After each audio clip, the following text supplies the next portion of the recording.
nafikiria mkutano unaendelea vizuri.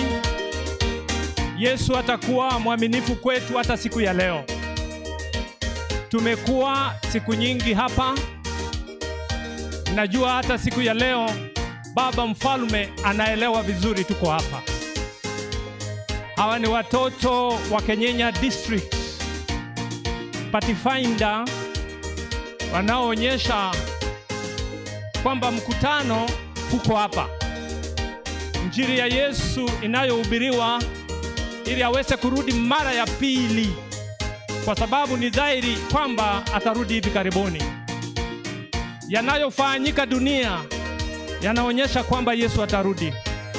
Sasa ndugu yangu, dada yangu, sijui kwamba umejipanga, kwa sababu tunahubiri hivyo katika mkutano hapa.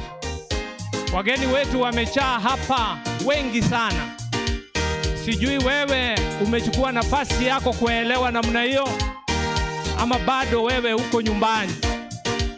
Uliotari kuigwege Swahili, abageni baito baikiraiga bakwerese injili yokoirana kwa Yesu mara ya kabere.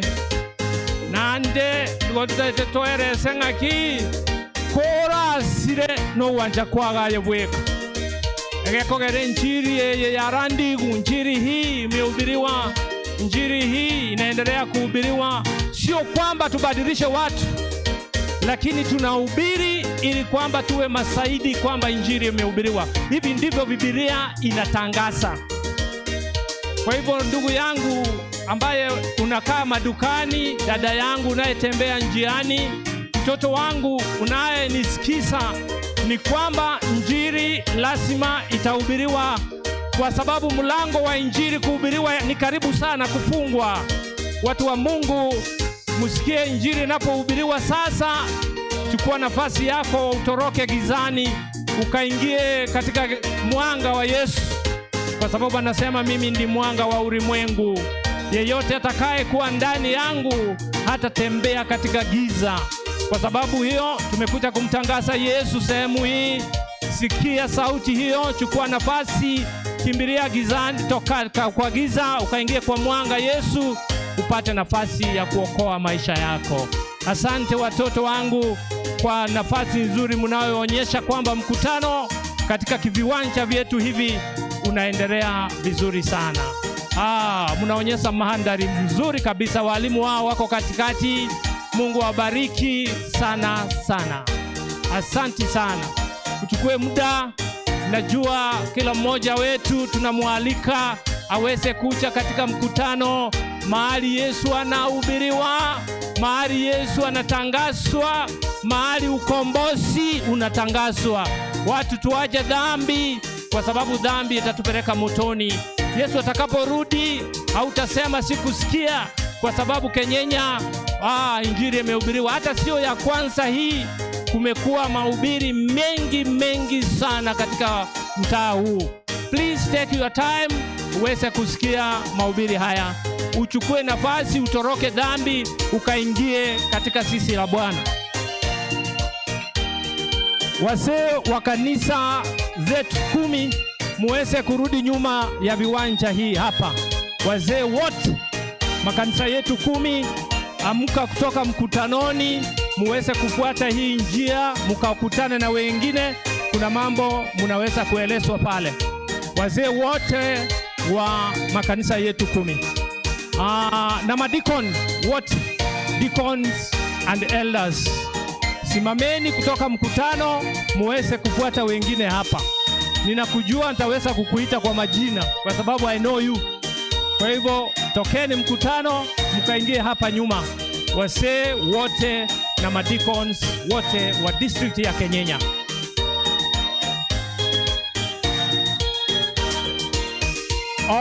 Mutakwenda mpaka kanisa letu pale chini. Wazee, madikons, kanisani pale chini, mkutane huko. Kuna mkutano wenu, kwa sababu tunataka kuandaa. Sabato iko karibu sana kuingia, na tutakuwa na wageni wengi katika viwanja hivi. Kwa hivyo mnatakikana pale ili muweze kuenda kuandaa Sabato itakuwa namna gani. Mzee yoyote ambaye amewekewa mikono aweze kutembea pale. Asante kwa sababu nimewaona mmesimama. Mungu awabariki sana. Mubarikiwe.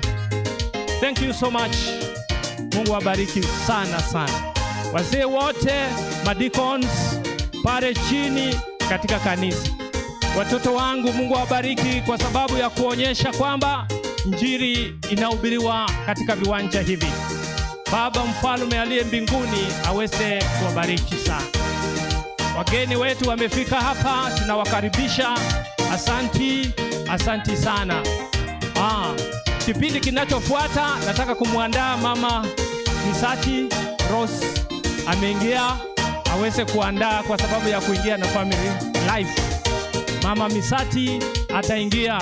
Nafikiria kila mmoja ameona huyu mama katika mapango yetu kwamba tutakuwa na family life. Tumetunukiwa zawadi kubwa. Huyu mama leo ako pamoja nasi. Atasimama aweze kuongea kwa masikio yetu kwamba familia zetu sitaweza kuishi vipi sikitukuza Yesu, sikiwa sinamngoja Yesu akirudi mara ya pili. Kwa hivyo huyo mama amefika. Tumeomba kwamba awe hapa na kwa kweli leo amefika. Mungu aweze kumbariki na karibu sana mama kwa sababu ya kuwa hapa leo.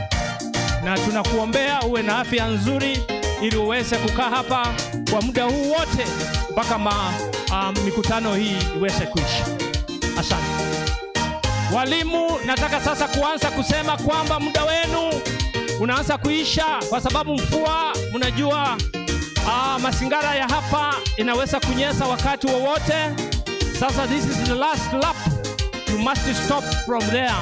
Muachane kuanzia hapo sasa. Mama aweze kuandaliwa akuje kwa sababu ya family life ama injili ya familia. Mafundisho ya familia. Sasa walimu, maliseni matching yenu, maliseni sasa matembezi yenu ili tuweze kuingia katika vipindi vingine. Tunaomba kwamba kesho Mungu akitujalia tuweze kuingia hapa mapema na tuweze kufanya matching hata kwa 1 hour and a half. Mkiwa mko hapa mapema kesho, Mungu akitujalia vizuri tuweze kufika. Kwa hivyo sijui ni Hesbon, sijui ni Hesbon, Elder Hesbon, I think now you must finish because time is not on our side. By now you must finish. Maliseni sasa. Asante sana.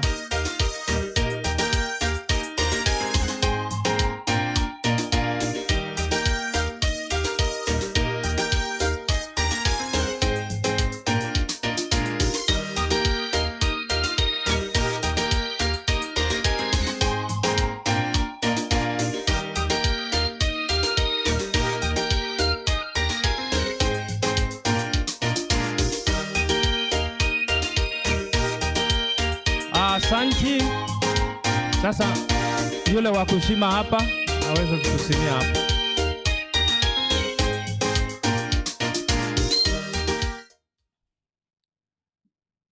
Asante watoto wangu wakiongozwa na Elder Hesbon Ubara kwa sababu ya kutembea na kumarch kuonyesha kwamba district hii iko na pathfinder ambayo imeandaliwa vizuri kwa sababu ya kazi hii. Tunashukuru sana, Mungu awabariki.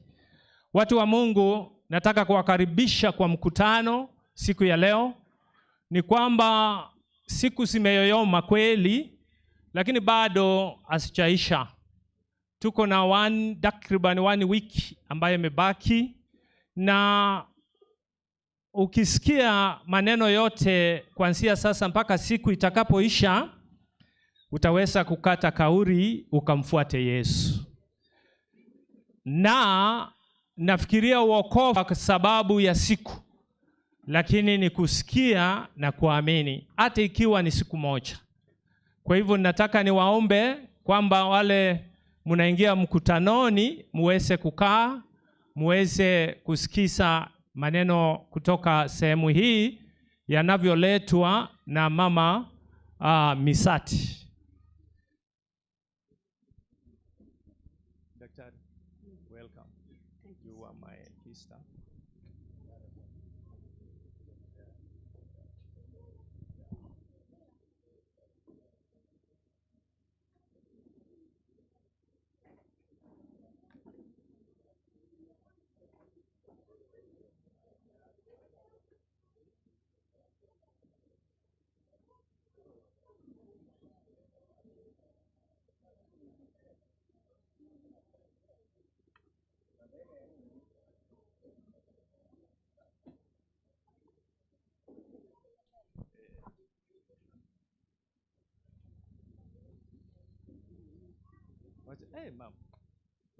Utasimama. I think hivyo wa mama, mambo ya familia, huyu mama ataweza kueleza vizuri.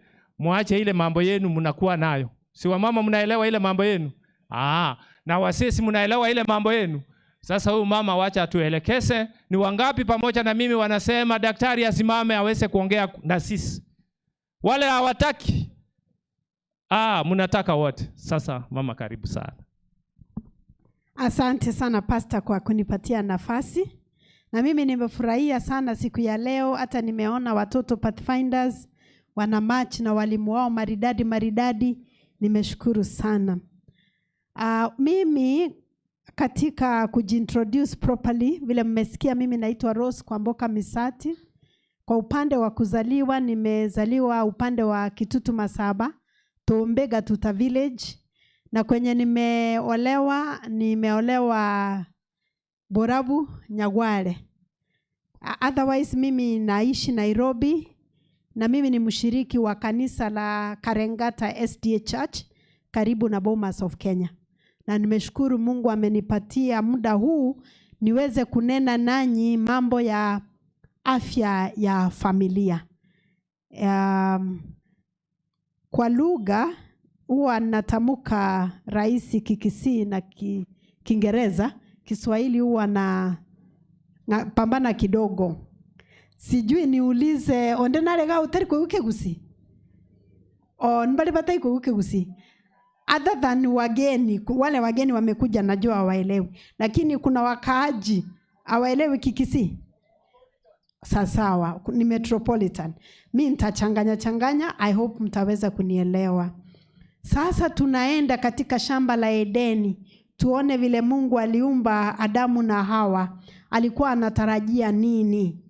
Kwa sababu sisi wengi tumeweza kiuka ile mipaka Mungu aliweka vile familia wanatakikana kuishi. Ndio maana tumekuwa na changamoto mingi sana kwa familia zetu. Najua nikiuliza kila mtu ataniambia ile familia yake hako na changamoto. Kama wewe hauna changamoto, pengine watoto wako wale wameingia kwa ndoa wako na changamoto. Kuna majirani unaona na watoto wanaendelea kuumia wakati familia wako na changamoto. Na leo tutaangalia kitabu cha Genesis chapter 1 verse 27 na 28. Mimi nitasoma kwa Kiingereza na wewe utasoma kwa ile translation yako. So Genesis chapter 1 verse 27 and 28, and it says, "So God created man in his own image. In the image of God created he him, male and female created he them. And God blessed them, and God said unto them, Be fruitful and multiply, and fill the earth, and subdue it, and have dominion over the fish of the sea, and over the fowl of the air, and over every living thing that moves upon the earth." Mungu ndio alitupatia baraka ya ndoa, na baraka ya familia ni Mungu alitupatia. Haikutoka kwa shetani, haikutoka kwa binadamu yoyote. Kwa hivyo ni kawaida kila mtu atamani kuwa katika ndoa na atamani kuwa na watoto. Hiyo ni kawaida na ni hamu kuu ya binadamu wengi, because it's a blessing, ni baraka Mungu ametupatia. Lakini kwa nini kama ni baraka Mungu ametupatia, kwa nini tuwe na changamoto katika kwa familia? Mimi nitaanza na hadithi.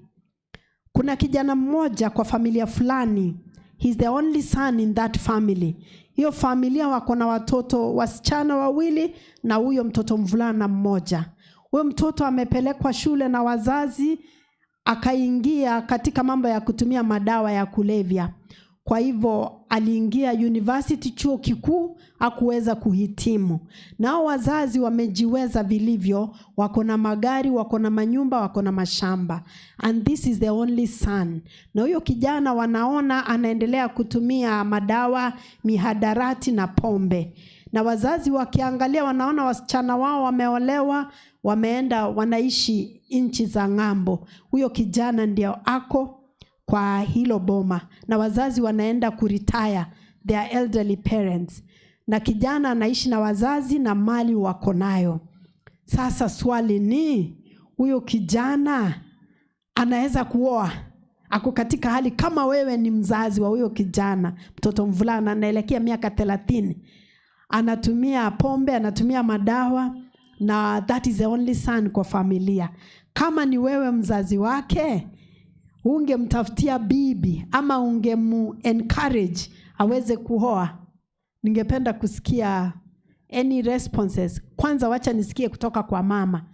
Any mother in the house, if that was your son, ungemu-encourage? Would you have encouraged your son aoe akiwa hiyo miaka? Hii ni changamoto tunaona kwa familia nyingi sana. Sijui kama naweza ingia pale kidogo, kunanyesha.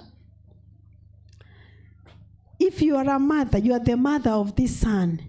Wasichana wameolewa, wamehama.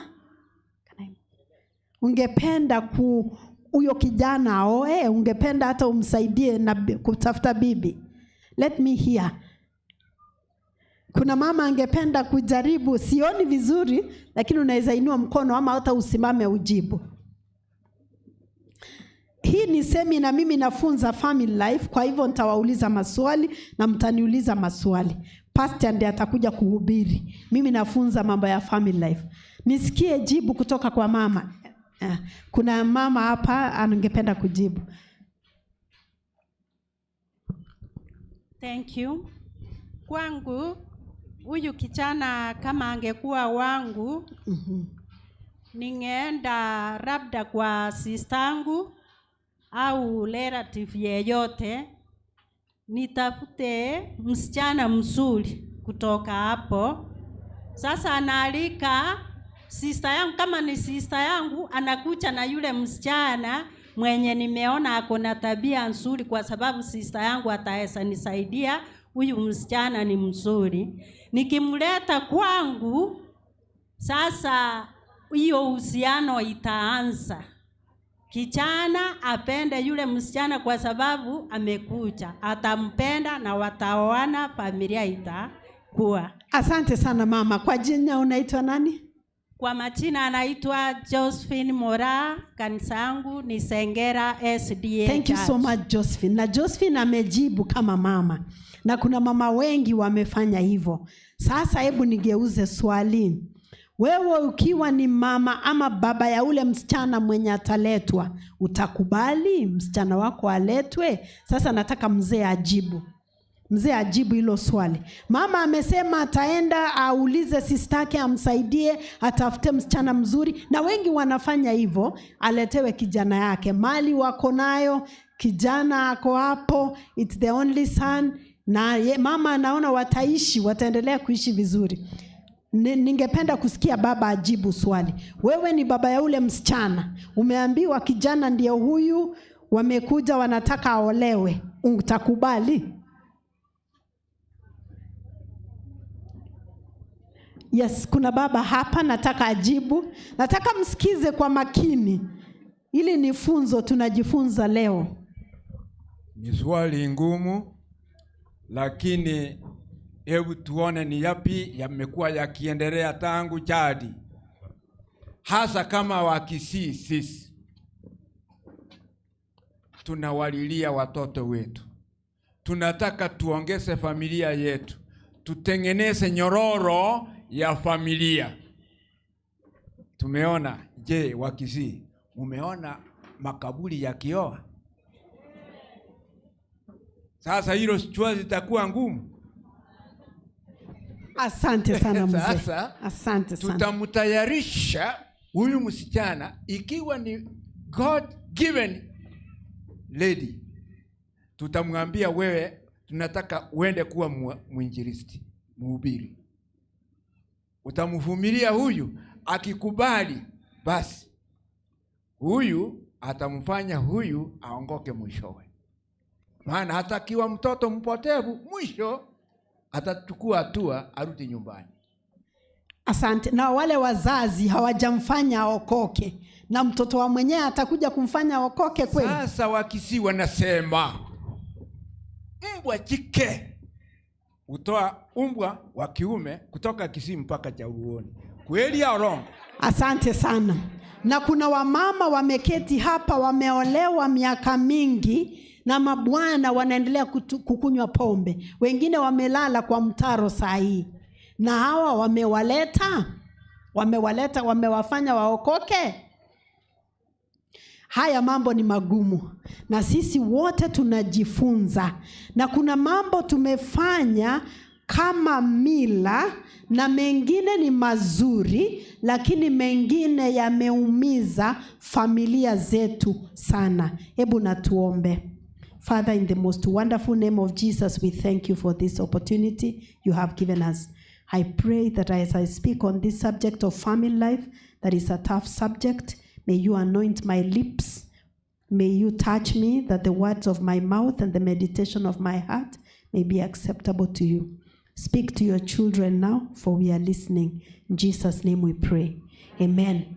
Mungu ndiye aliumba Adamu na Hawa, and the first family ilitoka mikononi mwa Mungu katika shamba la Edeni. Vile tunaendelea kuishi kama jamii ya Wakisii na majamii mengineo, familia zetu tuko na changamoto sana. Na kuna mambo mengine tunafanya inaendelea kutuletea changamoto kwa familia. Kwa hivyo leo nitaangalia 7 things, maneno 7 yenye yatatusaidia tuishi kama familia yenye wanamwamini Mungu na wanangojea kurudi kwa Yesu. Na ya kwanza ningependa kusema marriage ama ndoa ni ya watu wazima, si ya watoto wadogo. Na nikisema watu wazima simaanishi kwa miaka, na maanisha wale watu wamekomaa kiakili. Kuna watu wako na miaka 50 na bado ni watoto. Na hao watu hata kama miaka imeenda hawako tayari kuolewa ama kuoa. And the question ama lile swali nauliza leo, uko tayari kuingia kwa ndoa? Uko tayari? Na Wakisii mara mingi wanasema sasa umesoma, masomo umehitimu, ama degree umeleta, ama diploma ama nini, sasa oa. Tunaangalia tu miaka.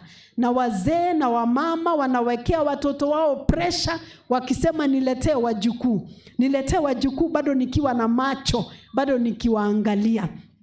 Na kuna wazee wa mama kwa manyumba wanateseka kulea wajukuu, kwa sababu wamesukuma watoto wao kuoa, nao bado ni watoto wachanga.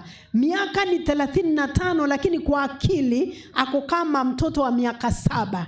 Na wanapata watoto, na watoto wanaendelea kuwa mzigo. Mzee nguvu imeisha, mama nguvu inaisha, watoto wako kwa barabara wanaiba, wengine wako kwa mashamba wanaiba, wanatumia madawa ya kulevya, shule wanashindwa kusoma, because these children are being raised by children. Kwa hivyo ndoa ni ya watu wazima. Turudi kwa ile hadithi. Ule kijana ndiyo, he's the only son, ndio mtoto mvulana peke yake kwa ile familia. Lakini can I say he is not ready to marry. Huyo bado ni mtoto. Yeye mwenyewe hawezi kujitunza. Kwa hivyo hawezi kutunza bibi, hawezi kutunza watoto. Na lile jibu tulipata kutoka kwa mzee ni ya kwamba huyo msichana atakuja, aingie kuhubiri, na yeye aingie hapo atunze familia. La, Mungu aliumba Adamu akiwa yeye is the leader of the family. It is the man who is the leader of the family. Na hiyo nitaongea nikiendelea. Sasa watoto wakilelewa kwa ile boma, wanaona mama ndiye anafanya kazi, mama ndiye ana provide, na baba anakunywa pombe, analala kwa mtaro. Hao watoto vijana wakitoka kwa hiyo familia, do you think wataenda kufanya kazi?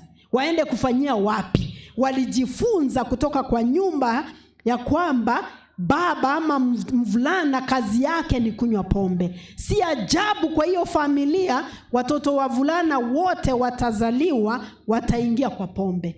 Juu watoto wanafuata baba yao. Watoto wavulana sana sana, si wote, lakini wanafuata baba. Na wasichana wenye watazaliwa kwa hiyo familia wataelewa ya kwamba kazi ya mama ama kazi ya msichana ni kufanya kazi, na wao watarudi kuolewa na mtu mwenye anakunywa pombe, mwenye hajiwezi. Kwa hivyo in this case tunasema ya kwamba ndoa ni ya watu wazima, sio jukumu la mama kwenda kutunza baba mwenye hawezi provide na kutunza wale watoto.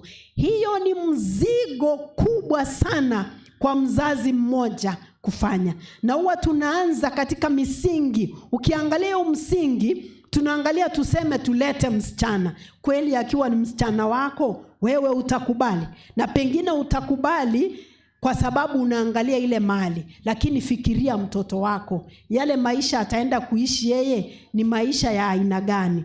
Kwa Wakisii, mimi ni Mkisii, nimelelewa Kisii, na nimeona ndio hata kaburi naoa, hata wamama wanaoa wale hawana watoto wavulana. Lakini nauliza, ule mwenye analetwa akuje kuolewa na kaburi, yeye bwana yake anakuwa ni nani? Si ni wale wanaenda na chumvi jioni, wanaendelea kuspread HIV and AIDS? Ama wengine wanakuja wanamuexploit, they exploit the poor lady. Is that not so? Na wale watoto wanalelewa kwa hiyo nyumba, hao watoto wanapitia changamoto, wanaitwa nyinyi ni watoto wa kaburi, ama nyinyi ni watoto wa mama. How do you think hao watoto wanasikia wakiita wewe ni mtoto wa mama? Baba yako ni nani? Baba yako ni kaburi. How do you think those children feel? Number 2, hiyo kitabu ya Genesis chapter 1 verse 28 inasema, God blessed them and God said unto them, be fruitful and multiply. Ni mpango wa Mungu kutufanya tuweze kuprosper. Kuprosper ni kusema aje kwa Kiswahili?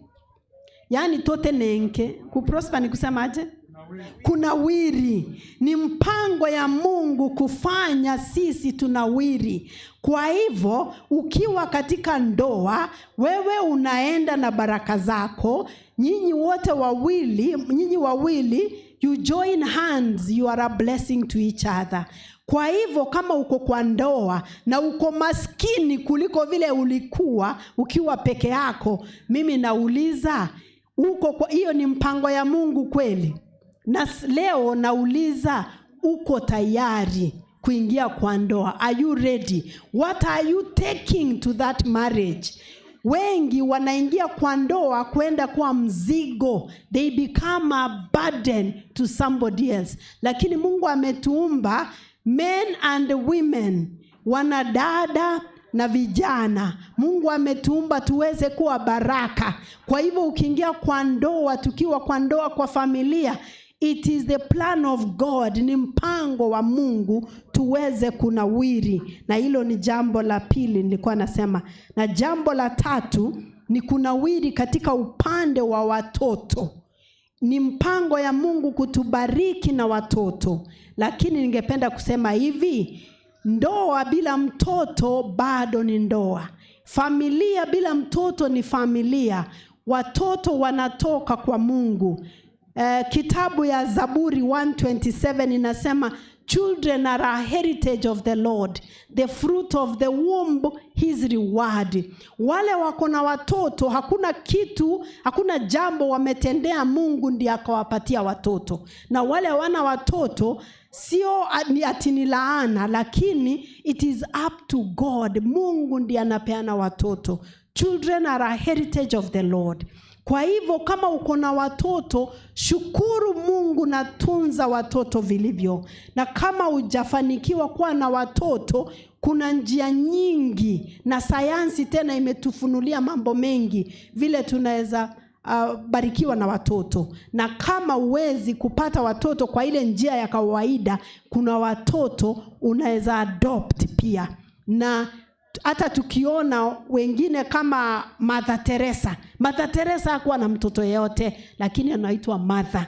Kwa hivyo isikue ya kwamba tunaangalia mtu kama hana mtoto, sana sana wa mama wanaumia. Because kwa mila yetu kama wa Afrika, hatuoni kama mwanaume anaweza kuwa na shida ya uzazi. Lakini nataka niwaambie, utafiti unaonyesha kwamba shida ya kutopata watoto iko half. 50% ni men, 50% ni women. Lakini sana kwa Kiafrika na mila yetu ya Kikisii, watu anawaamini ya kwamba mwanaume anaweza kosa kuwa na watoto. Iko familia moja najua hawakuwa na watoto miaka mingi, wakakuwa kwa ndoa miaka 10-15, hawakuwahi fanikiwa na watoto. Ule mzee akaambiwa hauwezi kukaa hivi bila mtoto. Oa bibi mwingine ufukuze huyu. Akafukuza huyo wa kwanza, akaoa bibi mwingine. Ule mwenye alifukuza alienda akaolewa kwingine, akazaa watoto mwaka every year. By 10 years alikuwa na watoto karibu 9.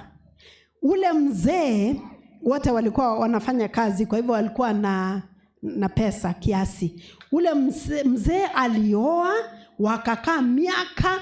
Ule mwenye alioa alimuoa akiwa na mtoto mmoja, wakakaa miaka hawakuwahi pata mtoto. Ule mama alienda na alikuwa anaambiwa yeye ndiye apati watoto, anaambiwa sijui kenye ulifanya, ulitumia family planning, ulitoa mimba. Alienda akazaa watoto karibu 10 in 10 years.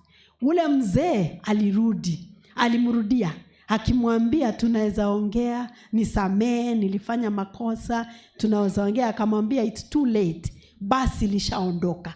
Yeye alikuwa ameolewa kwingine, amependwa na ameishi vizuri. Na ninajua maybe in your mind utaanza kuniuliza, lakini ni sawa kama mtu ametoka kwa ndoa haolewe kwa ndoa nyingine? Hilo si jambo lenye naongelelea sahi. I'm talking about what happened. I'm not saying whether it was right or wrong. Nasema kitu yenye niliangalia nikiwa msichana mdogo. So what am I saying? Kama kwa familia hamjafanikiwa kupata mtoto, tusiangalia kwamba shida tu ni ya wamama. Ndio wamama ndio wanabeba mimba na kuzaa, lakini shida tu si ya wamama. Na hata ikiwa hapo Mungu bado amebariki familia hata kama hawajafanikiwa kupata mtoto. Number 4, jambo la 4, ningependa kusema ya kwamba Mungu aliumba husband and wife, mke na mume, wasaidiane kwa ndoa. Sio mmoja kufanya kazi yote, mwingine yeye amekaa hapo anangojea. Kwa familia nyingi hapa kwetu Kisii, wamama wamevunjika migongo. Ukienda upande mwingine, sitaki nitaje ni upande gani, lakini ni hapa Kisii ilionekana wamama wanalima barabara. Mumeona hiyo kitu, hilo jambo hapa kwenu? Wamama wanalima barabara. Ni rafiki yangu mwenye si Mkisii, alikuja kufanya kazi, ni daktari hapa Kisii. Akaniambia nimeona kitu imenistua Kisii. Wamama wachanga, young ladies, wako kwa barabara wanachimba barabara. Nao wamama wameolewa. So akajiuliza, akaanza kuongea na wao. Anauliza kila mmoja, bwana wapi? Akapata mabwana wameamka asubuhi, wako kwa barabara wanakunywa pombe asubuhi. Na ile pesa wanatumia kunywa pombe wametoa wapi?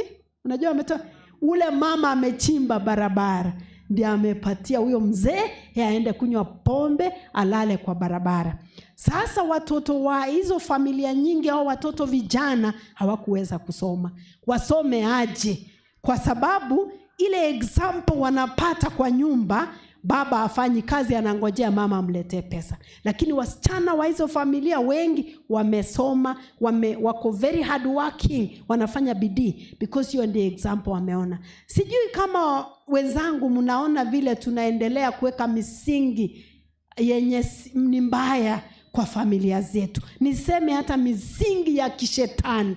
Kwenye wamama wanafanya kazi mingi, wanavunjika migongo. Na ninajua kuna wazee wenye wanafanya kazi sana na mama anangojea aletewe tu, yeye akule tu. Lakini hiyo sio mpango ya Mungu. God created husband and wife tuweze kusaidiana. Sio mmoja kubeba mzigo ya familia na mwingine anakula tu au anangojea. Jambo la 5, na niko na mambo 7 leo nataka tujifunze. Jambo la 5, Biblia inasema ya kwamba from the book of Genesis, kitabu ya Mwanzo, I think that is Mwanzo, chapter 2 verse 24 and 25. Therefore a man shall leave his father and his mother, and they shall cleave unto his wife, and they shall be one flesh. Mume, a man is to leave his mother and father, he shall cling to his wife, and they shall be one flesh. Wazazi ni wa kuheshimiwa, lakini wazazi sio wao ndio wanatawala manyumba za watoto wao. Kwa hivyo turudi kwa ile hadithi niliwapea. Wazazi wanaenda kutafutia kijana bibi, na huyo kijana hajasema anahitaji bibi. Namba 2, hajaenda atafute bibi, apende huyo bibi, waongee na huyo bibi na amtolee kama ni dawari, mahari. Wazazi ndio wameenda wakamtafutia. Sasa wazazi wengi wao wanatawala manyumba za watoto wao. Kuna wamama nimeona anapika ugali jioni na chinsaga mboga, anaeka sahani moja na anatumana iende kwa kijana yake. Na yule kijana ameolewa, akona watoto 3.5 na akona bibi. Na sasa anatuma sahani moja ya chakula. Anasema, kijana yangu, hata sijui kama unapikiwa hii chakula. Hiyo sasa ni kuvunja familia ya watoto. Wazazi waheshimiwe, lakini wazazi wasikubaliwe kutawala manyumba za watoto wao. Kama mtoto wako ameoa, ndio tulisema ya kwamba marriage ama ndoa ni ya watu wazima. Mtoto wako akioa ni mtoto mzima, mwachilie, wapatie amani, wapangane, waishi kwa nyumba yao. Hata kama anapatiwa turungi na mandazi usiku, wacha akule hiyo. Hiyo ni nyumba yao, wamesikizana. Wewe ulikuwa na muda wa kumlea, ukamlea hiyo miaka yote. Tuachilie watoto wetu waishi maisha yao na wao wajifunze. Because as parents hatutakuwa hapa milele. Miaka yetu vile Mungu ametubariki, miaka yetu itaisha, na watoto wetu tutawaacha waendelee kuishi, watawale familia zao, walee watoto wao. Na wajukuu, niongeze hapa ni kusema ya kwamba wajukuu sio wako, wajukuu ni wa watoto wako, wawalee. Iko wazazi wengi hapa sana wanalea wajukuu, na ni sawa ukilea wajukuu kama mtoto wako pengine hajiwezi, lakini nataka ujue ya kwamba jukumu lako ni kulea watoto wako. Uweze kulea watoto wako wakuwe strong, wakuwe independent, ndio wakizaa wajukuu isikuwe mzigo tena kwako kulea wajukuu. Tunaelewa vile grandparents vile wanaharibu wajukuu. Huwa ni ngumu sana kama ni grandparents kuambia mjukuu hapa umekosa ama kumdiscipline. Kuna watoto wengi wameharibiwa because wamelelewa, kwa maana wamelelewa na grandparents. Niseme jambo la 6. Mungu aliumba Adamu kwanza, alafu afterwards he created Eve. Aliumba Adamu kwanza, ndiye Adamu achukue jukumu la kutawala na kulinda na kutunza familia. Kuna familia nyingi that are headed by mothers. Na hapo sasa naweza sema ni foundation, msingi sio bora. Na kama wewe ni mama na wewe ndio uko sasa unatawala familia yako, naweza sema Mungu akubariki. Kwa sababu kukiwa kuna pengo, kazi lazima iendelee. Lakini inakuwa mzigo mzito sana kwa mama. Kwa maana Mungu hakukuumba uchukue hilo jukumu. Nirudi tena kwa ile hadithi yetu ndio tutumie kusoma. Ile msingi tuliona, ule mtoto akiletwa msichana kwa hiyo familia, ule kijana tuseme hajiwezi, ule msichana anakuja kwa hiyo familia, analetwa kwa hiyo familia, inaanza msingi sio bora, a faulty foundation kutoka mwanzo. Na ukiangalia katika ukoo, generation inaendelea kuwa hivyo. Kuna wengine pengine mnanisikia saa hii, mnanisikiza, na kwa familia zenu kuna generation, yani ororeria, kuna core. Is it called core? Generation ni core ama ni nini? Ukoo, ni ukoo.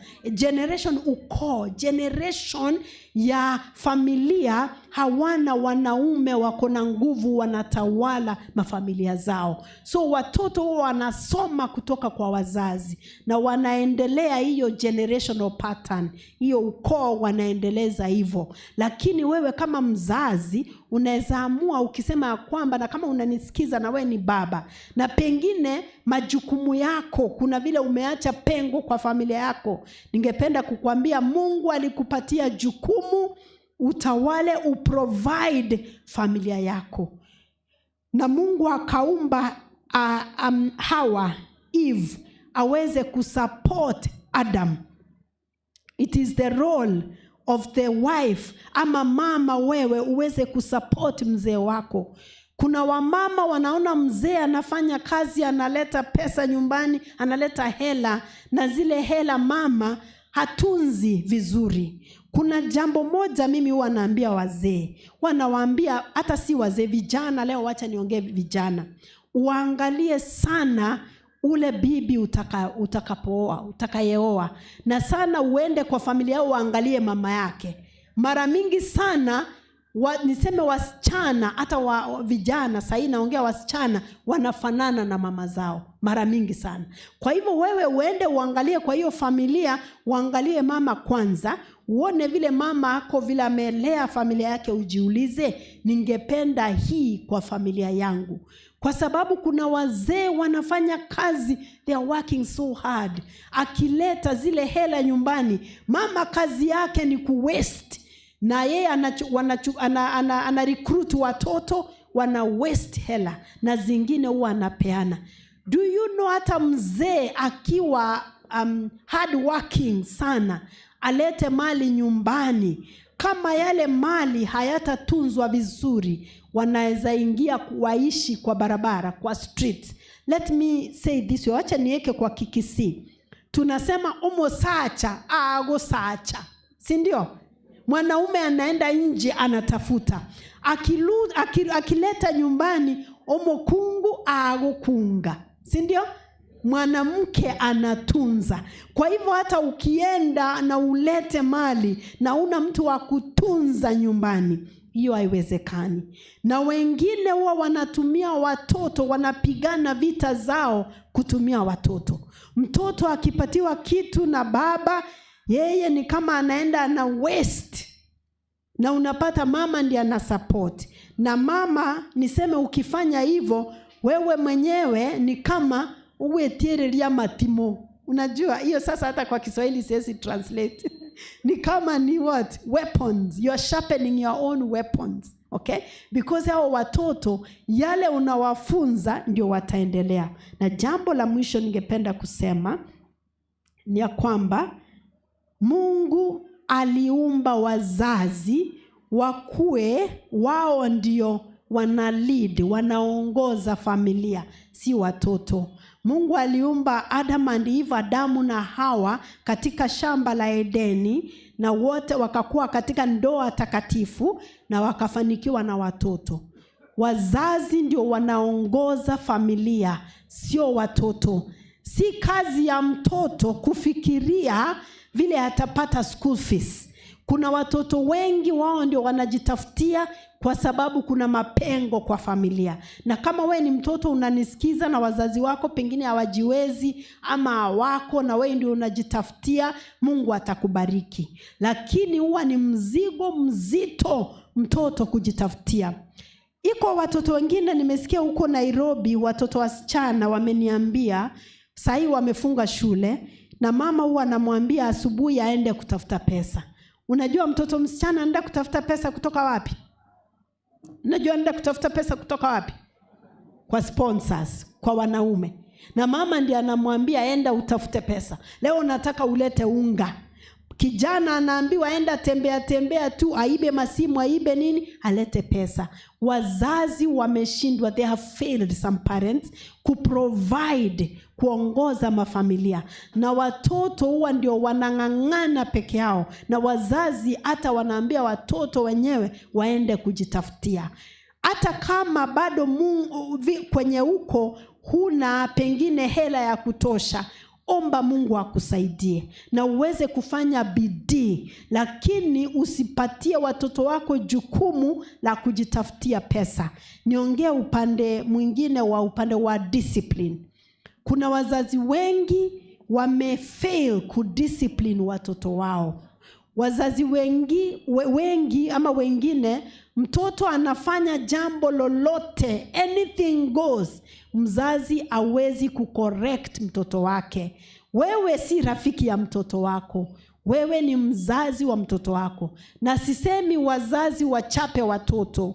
Kuna wazazi wengine wanachapa mtoto kama nyoka, sisemi hivyo. Nasema wazazi waongelesha watoto wao kwa upole, na mtoto akifanya makosa aweze kukosolewa kwa upole. Mzazi amewekwa kama Mungu kwa maisha ya mtoto. Mtoto akiwa mdogo sana haelewi sana uhusiano wake na Mungu, lakini vile anaona mzazi wake anamtreat, mzazi wake anamlea, mtoto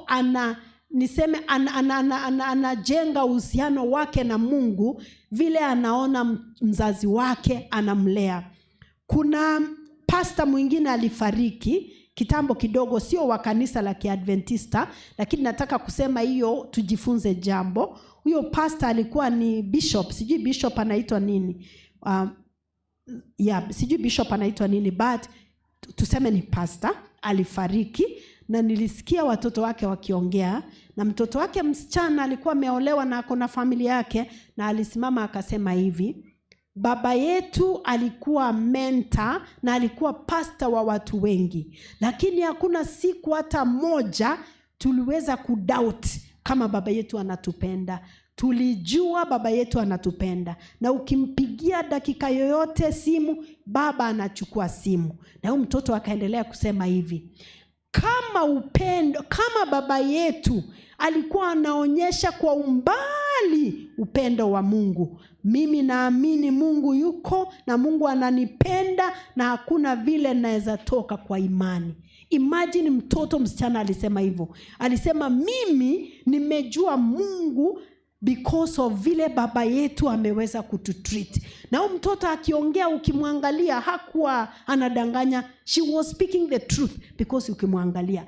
Na mimi nikaangalia nikasema, ile siku mimi nitakuwa kwa jeneza, the day I will die, watoto wangu watasimama waseme hivyo kweli, waseme ya kwamba vile mama yetu ametupenda na kututunza imefanya tuweze kuhisi upendo wa Mungu. Ni changamoto, it's a challenge to all of us parents, ya kwamba vile watoto wetu wanahisi upendo wetu, hivyo ndio watoto wanahisi Mungu. Kuna watoto wengi wametoka kwa kanisa, kwa maana pale kwa kanisa sisi wazazi tuna act kama mamalaika, tuko kama malaika, lakini ukifika nyumbani unakuwa simba.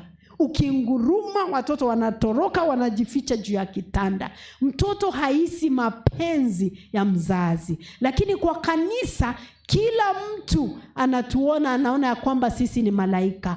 Tuanzie Yerusalemu. Let us begin at home. Finally niseme hivi, sijui kama nitakuwa na dakika moja ya kuchukua maswali mawili hivi kabla nimalize. Niseme hivi: jamii yoyote yenye haijali maisha ya mama, that is a society, ni jamii haina kesho. Niseme hivi, mama akiwa na mimba, wakati mama ako na mimba, kila kitu huyo mama anapitia, ikiwe ni ile chakula anakula, ikiwe ni yale mapenzi ama ni stress, hiyo ndio ule mtoto wako kwa tumbo anapitia. Kuna watoto wamezaliwa afya yao sio mzuri, wengine wamezaliwa na hasira. Na sana sana mkisikia huwa tunaitwa watu wanasema hasira ya mkisi. Najua mtasema ni hasira ya mkizi, lakini watu wameanza wameitwist kusema hasira ya mkisi. Sisi katika jamii ya Wakisii huwa tumejulikana ya kwamba tuko na hasira. Sijui kama ni ukweli ama ni uongo, lakini wacha niseme hivi: mama akiwa na hasira, kama ako na mimba, wakati anajifungua ule mtoto atatoka na hasira.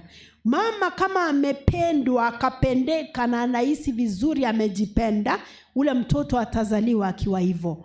Wakati mama ananyonyesha, yale maziwa mtoto ananyonya hisia zote za huyo mama.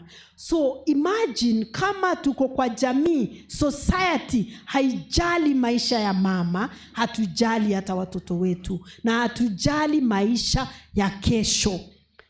Katika kwa farm, kwa mashamba, mimi nililelewa vile nimewaambia huko upande wa Tombe Nyamira, na nikiwa mdogo, nikiwa ninatoka shule, nikiwa msichana mdogo, wakati tulikuwa tunatoka shule saa 6 saa 7 hivi, kazi yangu ilikuwa ni kupeleka ng'ombe mtoni. Sijui kama ng'ombe wanapelekwa mtoni siku hizi. Acha niangalie upande ule. Ng'ombe wanapelekwa mtoni siku hizi? Tulikuwa tunapeleka ng'ombe mtoni. Na mtoni ni mbali, unaenda milima na mabonde. Lakini kuna jambo mamangu alikuwa anatuambia, yule ng'ombe mwenye ako expectant, ama ule ng'ombe mwenye amejifungua anakamuliwa, hakuwa anapelekwa mtoni. Ukweli? Unaambiwa mkipeleka wale ng'ombe wengine mtoni, ule ng'ombe mwenye ako na mimba, ama ule ng'ombe mwenye ananyonyesha ama anakamuliwa, mnaenda mnamchotea maji, mnamletea kwa nyumba, mnamletea nyumbani. Kwa nini? Ule ng'ombe akienda kama anakamuliwa, jioni hakuna maziwa. Na siku ingine, because hatukuwa tunataka kubeba maji, tulikuwa tunapeleka ng'ombe mtoni. Ule ng'ombe mwenye anakamuliwa tunampeleka mtoni. Mamangu anakuja jioni, anakamua, ng'ombe haina maziwa. Anakamua, hakuna maziwa. Anasema, niambie ukweli, mmepeleka ng'ombe mtoni? Tunasema hapana, hatukupeleka ng'ombe mtoni. Akasema, najua. Sema ukweli, mmepeleka ng'ombe mtoni. Ni kwa nini? Tunamuuliza, umejuaje? Na hukuwa alikuwa ameenda soko. Anasema, ng'ombe mmepeleka mtoni, kwa hivyo ile stress, ile pressure kupanda mlima, maziwa imekauka. So the question is, kama sisi wenyewe tuna treat ng'ombe zetu hivyo vizuri, tunaenda mtoni, tunaleta maji, tunabebelwa ng'ombe mwenye anakamuliwa maziwa, kwa nini wale wamama wenye wananyonyesha waende shambani wachune chai kutoka asubuhi mpaka jioni, na wapeleke hiyo chai kwa Tundubari buying center, wasimame wakae Tundubari the whole day, na ule mama akuja hajakunywa tone la maji, hata hajakula chakula, na ule mama akikuja apike chakula, analisha mzee kwanza, si ndio? Na kwa Wakisii tunaamini ya kwamba kitambo, sijui kama ni hivyo siku hizi, mama asikule mayai, asikule maini, sijui asikule nini, na sisemi mkule nyama, nyinyi ni Waadventista, mimi nasema kile kitu nilelewa. Unaambiwa hapana, mama asikule mayai, asikule sijui part gani za kuku, akule tu maybe birenge na shingo na kichwa na sijui nini, mgongo ni ya mzee, hiyo patia mzee kwanza. Na mimi sisemi wazee wasipatiwa, wapatiwe, na wapatiwe nyingi leo jioni yangu. Lakini nauliza ule mama, kuna mtu anauliza, wewe mama, lakini umekunywa maji, umekunywa uji, na ule mama atatoa maziwa wapi kunyonyesha mtoto usiku? Maziwa itatoka wapi? So kwa nini sisi wenyewe ng'ombe zetu tuweze kutreat our cows well, tulete ng'ombe maji jioni, lakini mama mwenye ananyonya? Kwa hivyo sio ule mama peke yake anadhulumika, lakini ni ule mtoto mwenye ananyonyeshwa, because mtoto kile ananyonya ni kile mama amekula.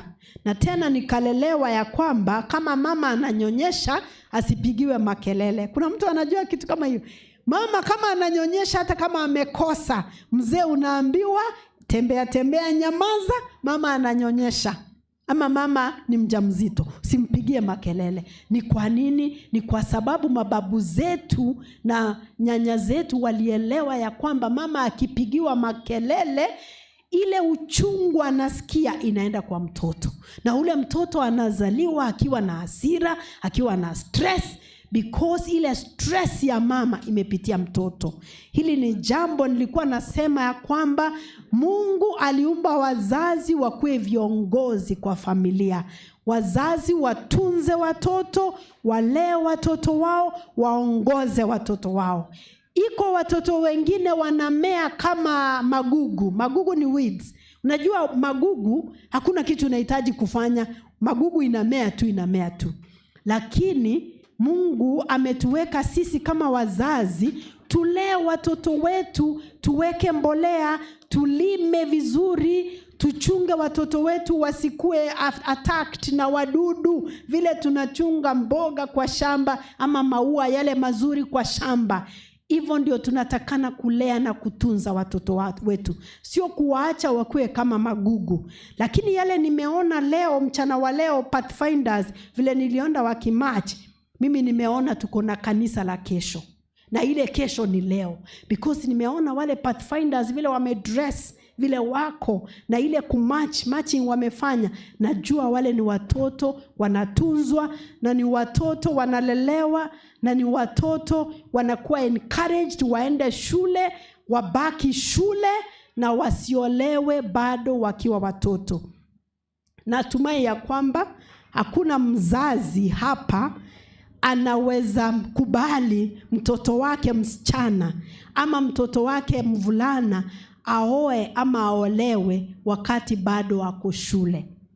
Tuhimize watoto wetu wasome. Na nikisema watoto wetu wasome, sisemi wafike form 4. Hiyo form 4 tu it part, hajamaliza bado. Wale wamemaliza form 4 kidato cha 4, waende colleges, waende universities, wasome, wahitimu, wamalize. Tusishinde tukiambia mtoto wetu akiwa college, unamuuliza umepata mtu, umemtuma aende kupata mtu ama apate degree ama apate diploma. Kwa nini tunasumbua watoto wetu? Unamuuliza umepata mtu. Sasa unamwambia mimi nataka nikikuja graduation degree ni 2 ama diploma ni 2. Unanipatia hii ya makaratasi na unanipatia ya mtu. Na watoto wetu wanaenda wanaolewa, wanaoa, wanateseka because of pressure kutoka kwa wazazi. Mimi niko na watoto 3 sahi wako university. Mmoja ako mwaka wa 4 anaenda kumaliza, mwingine ako mwaka wa 2, mwingine ako mwaka wa 1. Na huwa nasema sina mtoto wa kuolewa miaka 5 iko mbele. Sina mtoto wa kuolewa. Wale watoto niko nao ni wa kusoma, wahitimu, wapate degree, wapate kazi kwanza, wakue machua, wajiwezeshe, so that when they get married, wakioa ama wakiolewa, wakizaa watoto wao, sio jukumu langu kulea wajukuu. Wale watoto wao, na mimi mwenyewe nikienda kuritaya, mimi nipumzike, nitembee, nikihubiri neno la Mungu bila kufikiria mambo yoyote. Kuna msemo, there is a saying in English. Wacha niseme in English nikienda kumaliza. Inasema ya kwamba if you raise your children, you can spoil your grandchildren. If you raise your children, you can spoil your grandchildren.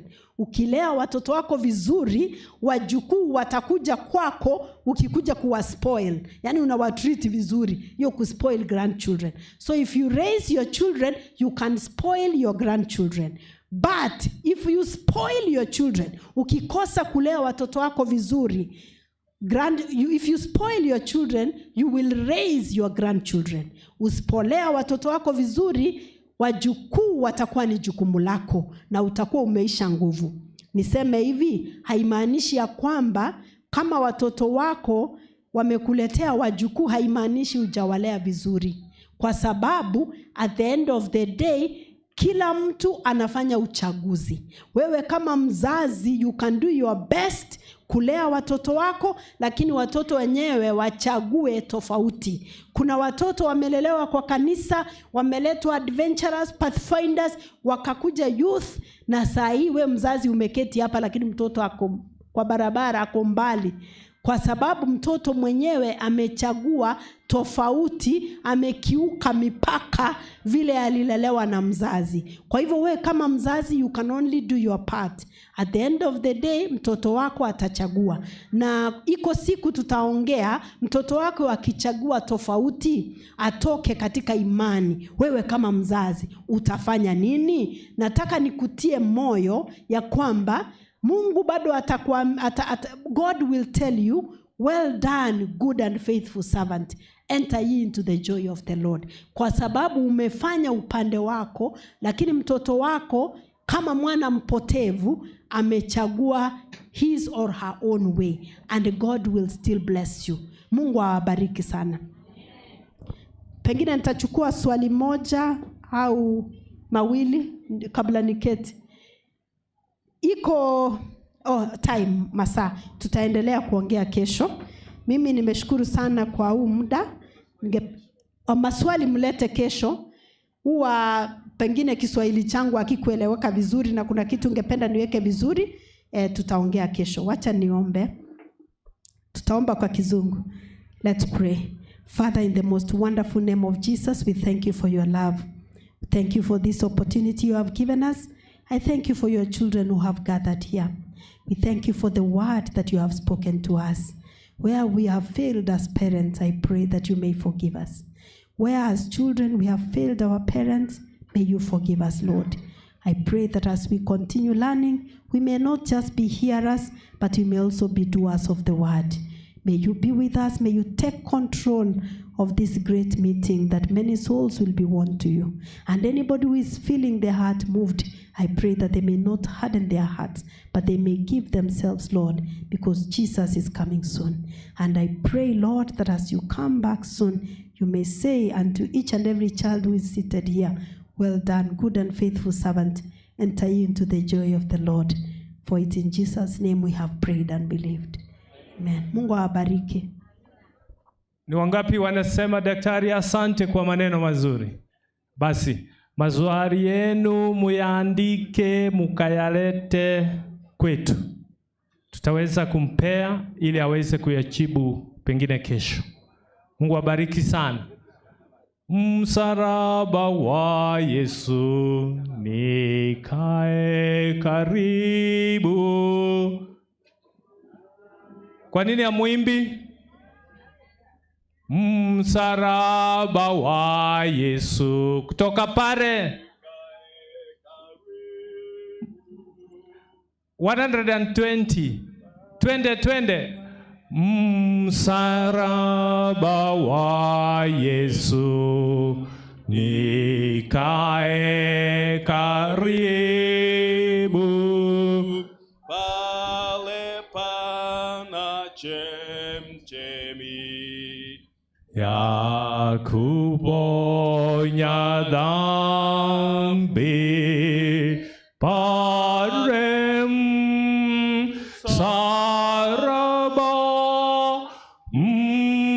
msalaba wake, huo ni sifa yangu wa maisha yote.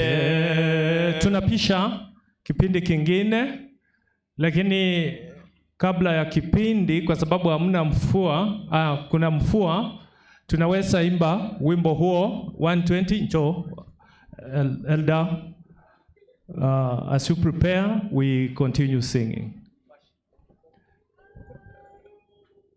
Number 2. Twende. Karibu msalaba nalitetemeka, pendo likaniona,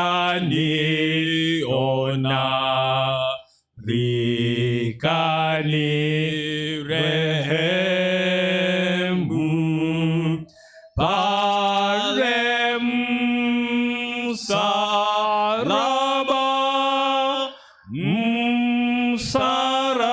msalaba wake, huo ni sifa yangu ya kuponya dhambi.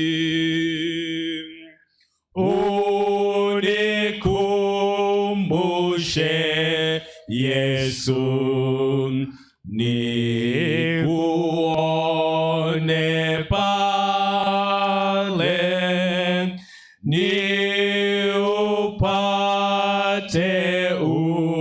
upendo na kufutwa nao pale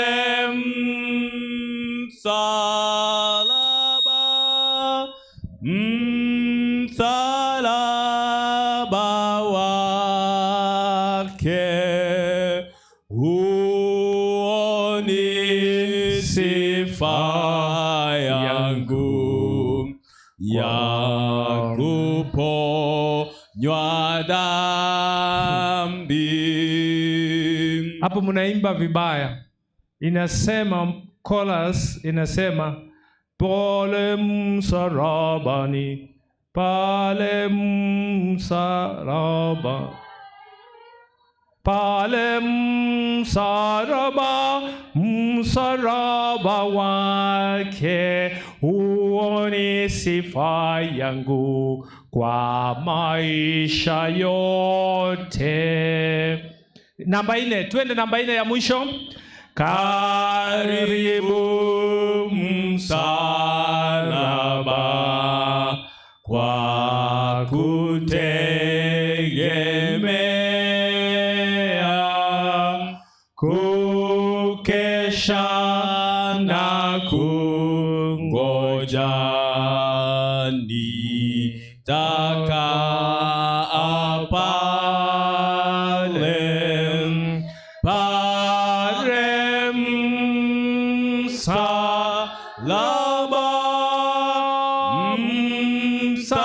msalaba wake. Huo ni sifa yangu kwa maisha yote. Tuombe. Mfalme Mungu wetu, andaa mioyo yetu kusikia ukinena kwetu, ni katika jina la Yesu tumeomba na kuamini. Amen. Asante. Nataka nichukue nafasi hii ni wasalimu katika jina la Bwana wetu Yesu Kristo. Bwana Yesu asifiwe. Amen. Najua mvua inanyesha, kuna baridi, lakini nakusihi nipungie mkono wako hewani. Bwana Yesu asifiwe. Basi tunamshukuru Mungu kwa sababu ya jioni hii tena ametuneemesha ili kwamba tena tupate nafasi ya kusikia kutoka kwake baada ya kupata mausia ambayo ametujia kwenye kipindi cha Kaya na Familia. Nikiamini umebarikiwa kama nilivyobarikiwa.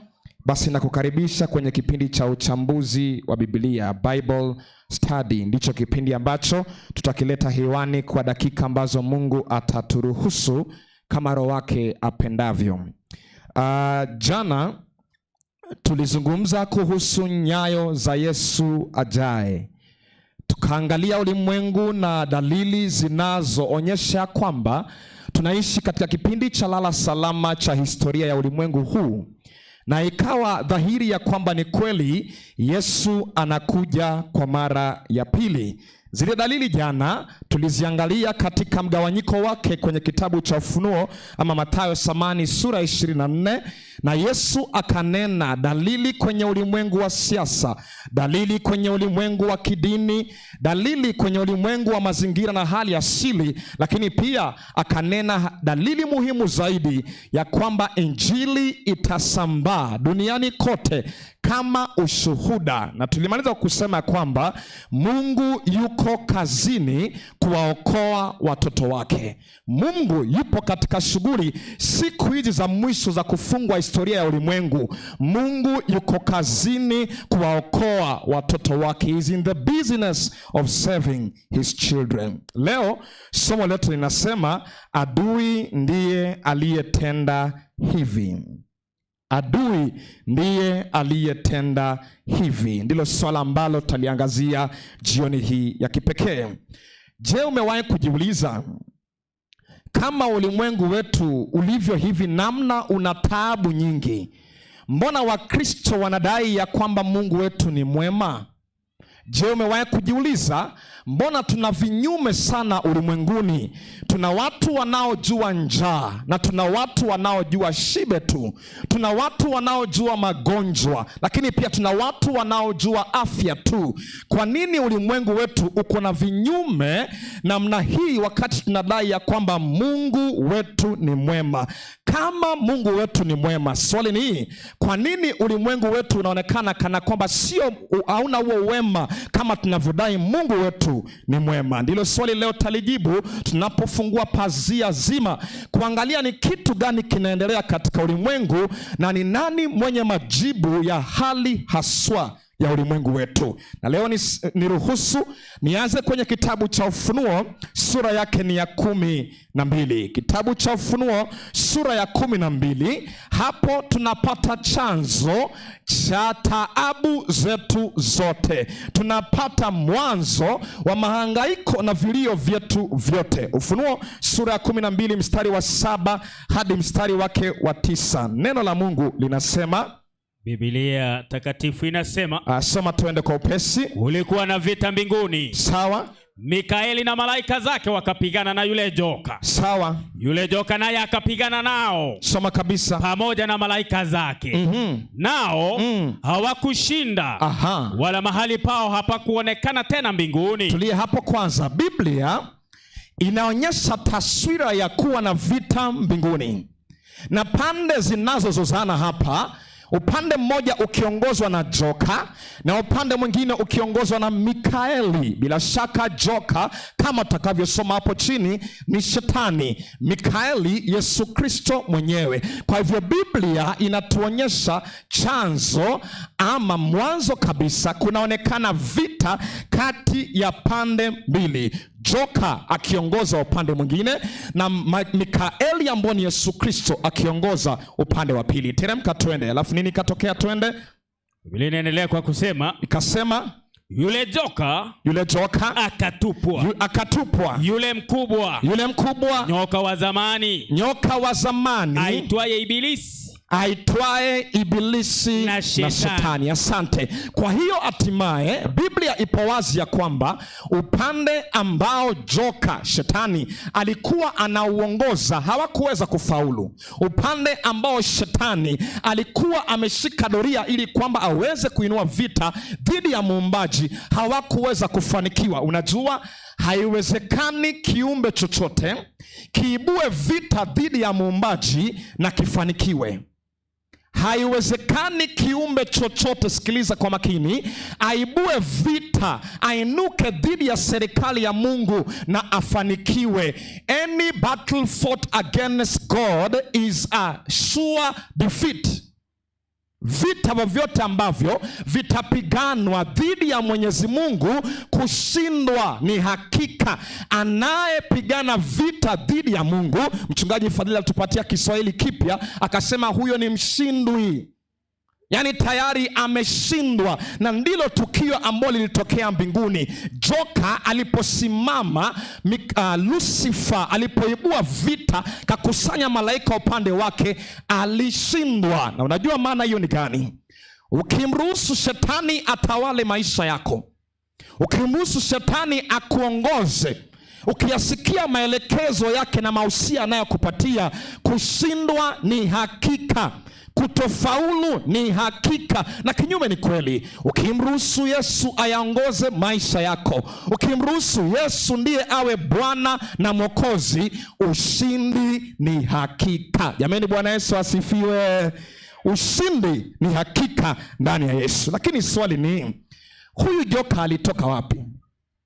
Alifikaje mbinguni mpaka akaibua vita dhidi ya Mungu? Alifikaje huko mbinguni?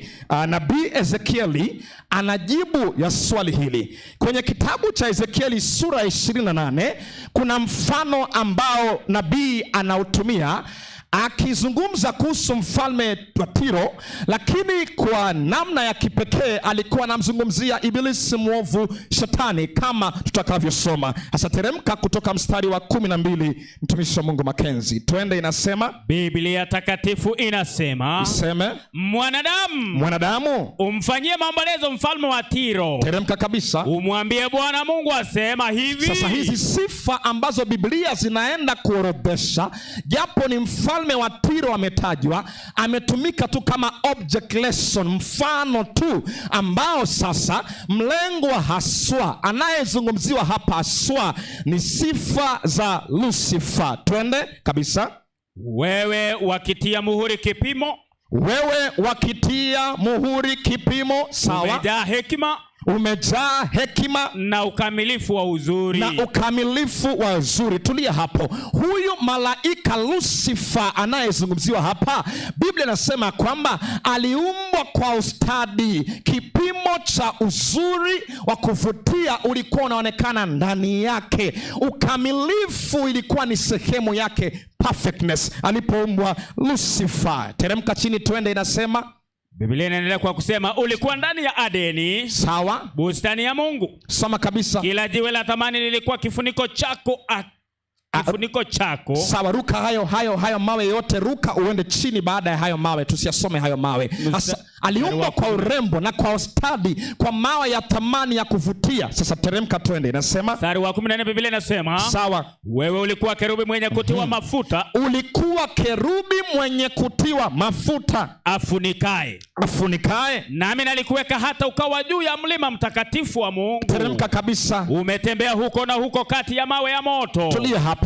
Lucifer, malaika aliyeumbwa kwa ustadi. Ukamilifu ulikuwa ni sehemu yake, urembo ilikuwa ni sehemu yake. Isitoshe, alipatiwa nafasi ya kuwa kerubi anayefunika, a covering cherub. Yani alikuwa kwenye uwepo wa Mungu haswa.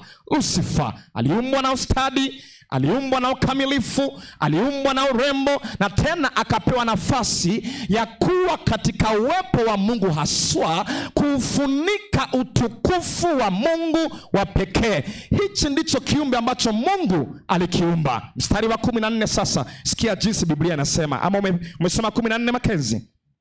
Tusoma 15 sasa. 15. Sawa, inasema ulikuwa mkamilifu katika njia zako. Sasa sikiliza hapa. Biblia inasema ulikuwa mkamilifu katika njia zako. Sawa. Tangu siku ile ulipoumbwa. Hata uovu ulipoonekana ndani yako. Mungu akubariki Makenzi. Biblia inasema kwamba Lucifer alipoumbwa alikuwa mkamilifu katika njia zake zote. Alikuwa mkamilifu. He was perfect. Biblia inasema kisa mpaka hata uovu ulipoonekana ndani yake. Unajua, kuna maajabu mawili makubwa katika mchakato wa mpango mzima wa ukombozi. Kuna maajabu mawili makubwa. Ajabu la kwanza ni kiumbe ambaye alitaka kuwa muumbaji. Ajabu ya pili ni muumbaji aliyejifanya kuchukua nafasi ya kiumbe. Asa alichokifanya Lucifer, japo alikuwa kiumbe, japo alikuwa ameumbwa, alitamani kuchukua nafasi ya Mungu mwenyewe. Lakini sasa Biblia inasema kwamba alikuwa mkamilifu katika njia zake zote hadi uovu ulipoonekana ndani yake. Nisikilize, habari njema ni hii. Mungu hakumuumba pepo mbaya. Mungu hakumuumba Shetani. Mungu hakumuumba Ibilisi. Alichokiumba Mungu ni malaika wa kuvutia, malaika wa kupendeza, aliyekuwa mkamilifu, aliyekuwa na uzuri, aliyekuwa kerubi. Huyo ndiye Mungu aliyemuumba. Lakini hiki kiumbe malaika Lucifer kilichoumbwa kikachagua kikachagua kuwa ibilisi mwovu na shetani. Hichi kiumbe Lucifer kilichoumbwa katika uzuri, katika ukamilifu, kikachagua kuwa ibilisi mwovu na shetani. Hebu kama tumeelewana mpaka hapo, nipungie mkono wako namna hii. Amina. Bwana akubariki sana. Kwa hivyo Mungu hakumuumba shetani. Unajua, nikupatie mfano labda ya kitu ambacho nitaelewa vizuri. Kule chini Mombasa kuna miti inayoitwa minazi. Unajua, Mungu alipokuwa ameomba minazi, alijua ya kwamba ipo na faida nyingi sana kwa wanadamu. Kwa mfano, minazi iko na faida zifuatazo. Mbao yake inaweza kutumika kugonga dari la nyumba vizuri sana. Makuti yake yanaweza kutumika kuwezeka paa. Ukija Mombasa utagundua kuna hoteli zingine ambazo zimejengwa kwa makuti. Lakini pia nazi yenyewe inaweza kutumika kutengeneza kitu ambacho tunaita tui, yani ile maziwa ya nazi ambayo inaunga mchuzi mzuri na mtamu sana. Nazi tena inatengeneza mafuta ya nazi ambayo unaweza kutumia kupaka au pia kupikia chakula. Angalia, licha ya faida nyingi ambazo zipo katika mti wa mnazi, wapwani bado wanatumia mti ule kutengeneza pombe inayolevya. Japo Mungu aliitumia ama aliumba iwafaidi katika mambo mengi mazuri, wao wamechagua hatimaye kuunda pombe ambayo inalevya, ambayo inaharibu familia, ambayo inapotezea hela za watu. Wamechagua kufanya hivyo na wakatengeneza pombe inayoitwa mnazi, na watu wanakunywa na kulewa. Hivyo ndivyo ilivyo. Mungu hakuumba pepo mbaya. Mungu hakumuumba Lucifer. Alimuumba malaika aliyekamilika, anayependeza, anayevutia, lakini hiki kiumbe kikachagua kuenda kinyume na muumbaji wake. Ndio maana mstari wa 17 Biblia inasema hivi kumuhusu. Hapo Ezekieli 28 mstari wa 17 Biblia inasema hivi kumuhusu. Teremka twende Makenzi. Moyo wako uliinuka. Moyo wa Lucifer uliinuka kwa sababu ya uzuri wake. Kwa sababu ya uzuri wake. Umeiharibu hekima. Akaiharibu hekima yako kwa sababu ya mwangaza wako. Asante, achia hapo. Kiburi kilimjaa. Kiburi kikajaa vitu vingine na hatimaye akazusha vita dhidi ya muumbaji. Ndio maana Ufunuo inasema sasa kulikuwa na vita mbinguni. Kiburi kikampanda, ubinafsi ukatawala, hatimaye akachukua nafasi ambayo, akatamani nafasi ambayo ilipaswa kuwa ya Mungu mwenyewe. Na mtu anauliza, mbona Mungu hakumalizana na yeye basi? Mbona Mungu hakumwangamiza mara moja na story ishe kabisa? Mbona akatuletea balaa, akaruhusu aje atuangaishe, akaruhusu ili kwamba aje achafue sayari yetu? Mbona Mungu hakumalizana na yeye once and for all? Niwaulize vijana ambao hawajaoa na wako hapa. Akija kinyanya mzee, wewe una umri wa miaka 30, na aje kinyanya mzee akushikia bastola akwambie usiponioa mimi nakuua, ni wangapi wanatamani kuwa katika ndoa kama hiyo? Hakuna, bila shaka. Hata awe na hela kiasi gani. Kwa sababu gani? Upendo haulazimishwi. Hakuna namna upendo unalazimishwa.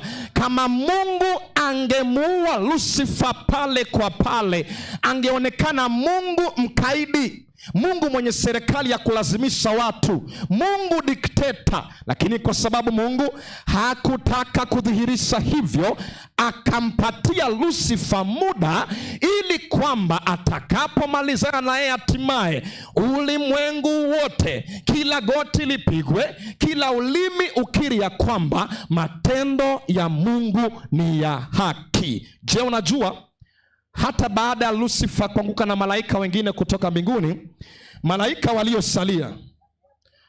waliosalia bado walibaki kana kwamba wanamshuku Mungu. Walihisi kana kwamba Mungu hajafanya sawa. Ni mpaka walipoona kwamba Lucifer amesukuma umati, wakamsulubisha Yesu.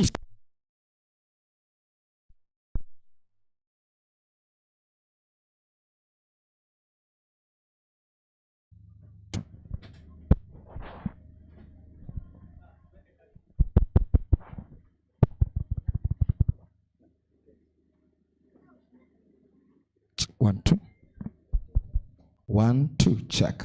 Asante.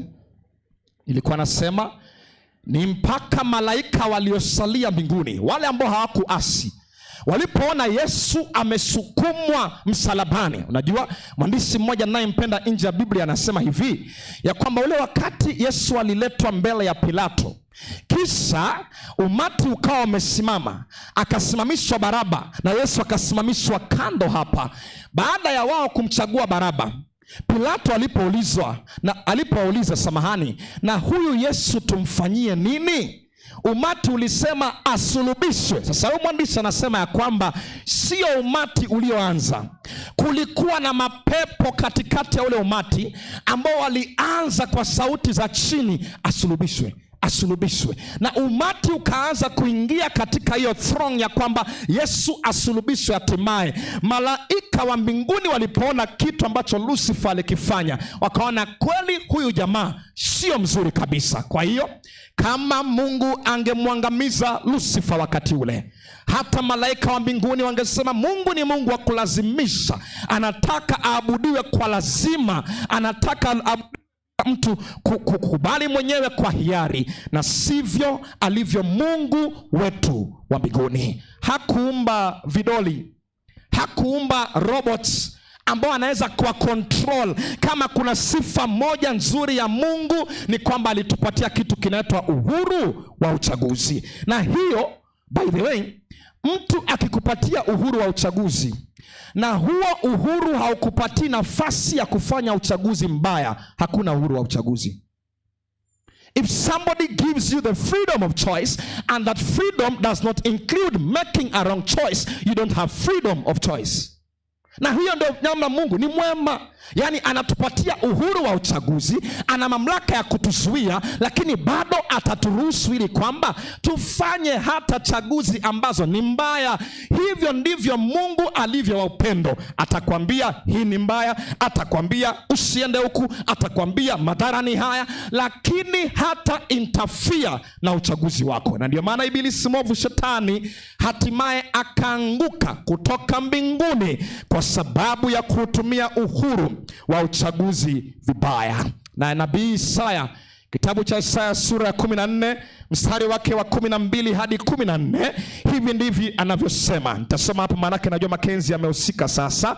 Anasema, jinsi ulivyoanguka kutoka mbinguni, ewe nyota ya alfajiri, mwana wa asubuhi. Alafu anazidi kusema pale chini, imeruka sehemu ya mafungu, nawe ulisema moyoni mwako, nitapanda mpaka mbinguni, nitakiinua kiti changu juu kuliko nyota za Mungu, nami nitaketi juu ya mlima wa mkutano katika pande za mwisho za kaskazini. Nitapaa kupita vimo vya mawingu, nitafanana na yeye aliye juu. Lucifer alitamani cheo cha juu zaidi cha Mungu. Lucifer alitamani kiti cha enzi kilichotukuka. Lucifer alitamani mamlaka na utawala ambayo alikuwa ni ya Mungu peke yake, na hatimaye akajipata ameanguka katika dhambi. Na hivyo wapenzi, ndivyo sayari yetu ilijipata katika hali hii, kwa sababu baada ya anguko lake, sikiliza, baada ya anguko lake alitumia sifa yake mbaya kuingiza sayari yetu katika njia ambayo Mungu hakukusudia iwe. Namaanisha nini? Mwanzo 2 mstari wa 16, ama tuanze Mwanzo 1 kwanza, mstari wa 26 na 27. Kuna namna Biblia inavyosema pale. Mungu anapomuumba mwanadamu, Biblia inasema, na tumfanye mtu kwa sura yetu na kwa mfano wetu. Yaani Mungu anapomuumba mwanadamu, anapoiumba hii sayari, his plan with the planet ni kwamba isijue mabaya, isijue kifo, isijue kuteseka. Ndio maana mwanadamu anapoumbwa, anaumbwa kwa mfano na kwa sura ya Mungu. Yaani tuliumbwa tufanane na Mungu kimaumbile na kitabia. Mungu hagonjeki, hatukupaswa kugonjeka. Mungu hana msongo, yani stress, hatukupaswa kuwa na stress. Mungu hachoki, hatukupaswa kuchoka. Lakini ibilisi mwovu, shetani, alipoona hiki ndicho tunacho enjoy, Mungu ametupenda kiasi hiki, akaamua aharibu tena amani ya ulimwengu huu. Na kuna mlango ambao aliupitia. Sijui kama Makenzi amerudi. Hajarudi. Sasa Makenzi 2, soma Mwanzo sura ya 2 mstari wa 16 na 17. Inasemaje? Biblia takatifu inasema, soma twende. Bwana Mungu akamwagiza huyo mtu akisema, sawa, matunda ya kila mti wa bustani waweza kula. Matunda ya kila mti wa bustani waweza kula, sawa. Walakini matunda ya mti wa ujuzi wa mema na mabaya usile. Maliza fungu. Kwa maana siku utakapokula matunda ya mti huo, soma, utakufa hakika. Nataka nichukue sekunde chache kwa hilo fungu uone jambo zuri sana katika hilo fungu. Mungu anasema, nimekupatia ruhusa ya kula katika miti yote ya bustani, ila matunda ya mti wa ujuzi wa mema na mabaya usile, na siku utakapokula utakufa hakika. Kumbuka nimekwambia, Mungu alipomuumba mwanadamu, alimuumba kwa sura yake na kwa mfano wake. Alitaka mwanadamu ajue mema tu. Mpango wa Mungu na sisi, alitaka tujue mema tu.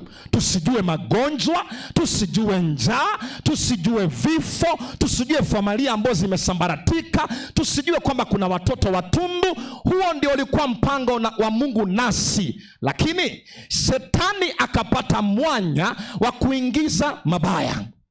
Alipomshawishi, Mwanzo 3 mstari wa 4 sasa. Alipomshawishi mwanadamu, twende Mwanzo 3 mstari wa 4, ili kwamba afanye kinyume cha makusudi ya Mwenyezi Mungu, alisema the exact opposite. Mungu amesema, mkila matunda ya mti wa ujuzi wa mema na mabaya hakika mtakufa. Soma twende. Biblia inasema nyoka akamwambia mwanamke. Akamwambiaje? Hakika hamtakufa. Hakika hamtakufa. Haya, akajitetea vipi? Mstari wa 5 twende. Kwa maana Mungu anayajua ya kwamba siku mtakayokula matunda ya mti huo, sawa, mtafumbuliwa macho. Mtafumbuliwa macho. Nanyi mtakuwa kama Mungu. Mtakuwa kama Mungu, mkijua mema na mabaya. Asante, Mungu akubariki. Wakati Mungu hakutaka tujue mabaya, hakutaka tujue mahangaiko, shetani alitaka tujue hayo. Na ndio maana akawashawishi wazazi wetu wa kwanza kula kwa mti wa ujuzi wa mema na mabaya. Nisikie sasa, leo ukiona magonjwa, ukiona ugaidi, ukiona familia ambazo they are not functioning, ukiona watoto ambao ni watundu, ukisikia watoto wanakufa wakiwa na wiki 2, Mungu hahusiki. God is not responsible. He is not to be blamed. Mungu hahusiki, hapaswi kulaumiwa. Sisi kupitia wazazi wetu wa kwanza tulimpa shetani mwanya, na alipopata mwanya, ulimwengu wetu leo unaugua. Kuna ugaidi, kuna ufisadi, kumekosekana amani, kuna hali za anga ambazo hazipendezi, hazivutii, kuna njaa, kuna ukame, kuna mafuriko. Si kwa sababu Mungu si mwema, ni kwa sababu tulimpa shetani nafasi. Na tulisema juzi, anachokijua shetani ni kuua, ni kuharibu na kuchinja. Only that.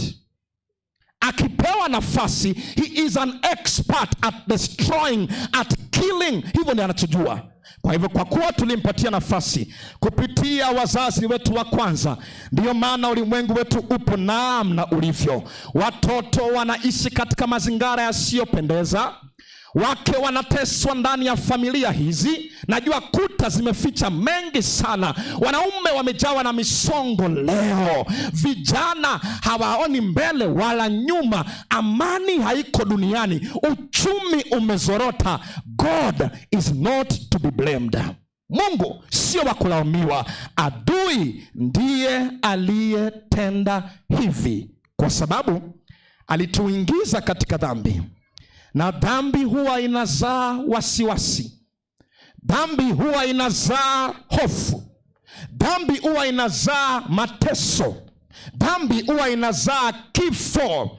Aliyewajibika ni adui, Ibilisi na Shetani. Na unajua, mara nyingi huwa tunamwona Shetani kama kibonzo, kama hana mamlaka, hana uweza. Lakini wacha nikwambie, kiumbe mwenye nguvu zaidi mbinguni na duniani baada ya Mungu ni Shetani. Kiumbe mwenye nguvu zaidi mbinguni na duniani baada ya Mungu ni Shetani. Kuna wakati mmoja kwenye Biblia, inapaswa kuwa Danieli sura ya 10 kama sijakosea, Gabrieli alitumwa kumletea Danieli suluhisho la ombi lake.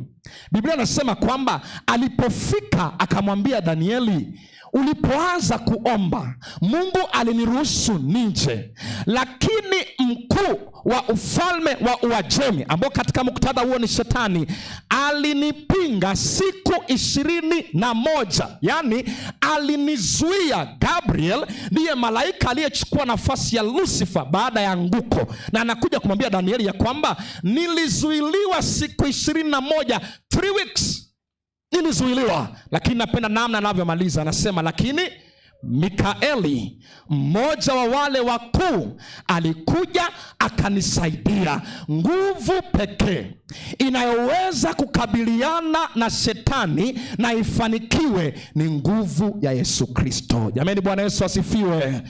That's the only power. Hiyo ndiyo nguvu pekee wapenzi. Kujiachia mikononi mwa Yesu Kristo ni kutafuta ushindi ulio hakika. Kujiondoa mikononi mwa Yesu Kristo ni kutafuta kushindwa kuliko hakika. Maana Shetani sio mchezo. Usimpe nafasi. Tumekuwa tukisitiza katika mikutano hii, usimpe Shetani nafasi. Atakuvuruga, atakusambaratisha, atakuacha bila mbele wala nyuma, because he's an expert katika kuharibu. Kwa hivyo ulimwengu wetu leo na kama ulivyo ni matokeo ya Shetani kupatiwa nafasi. Mama, usimpe nafasi. Nilikwambia juzi, utampa nafasi ya kushawishi, uwe na mipango ya kando mingi, ila atakuacha na watoto ambao hawajapatiwa elimu nzuri, kwa sababu hela ambayo ungeilipia karo umeishia kwa mipango ya kando. Atakushawishi uwe mlevi chakari sana, mwisho akuache na maini yaliyooza. Atakushawishi uwe mvutaji wa sigara na uraibu kuvamie, mwisho akuache na saratani ya mapafu. Hiyo ndiyo kazi Shetani anajua kufanya.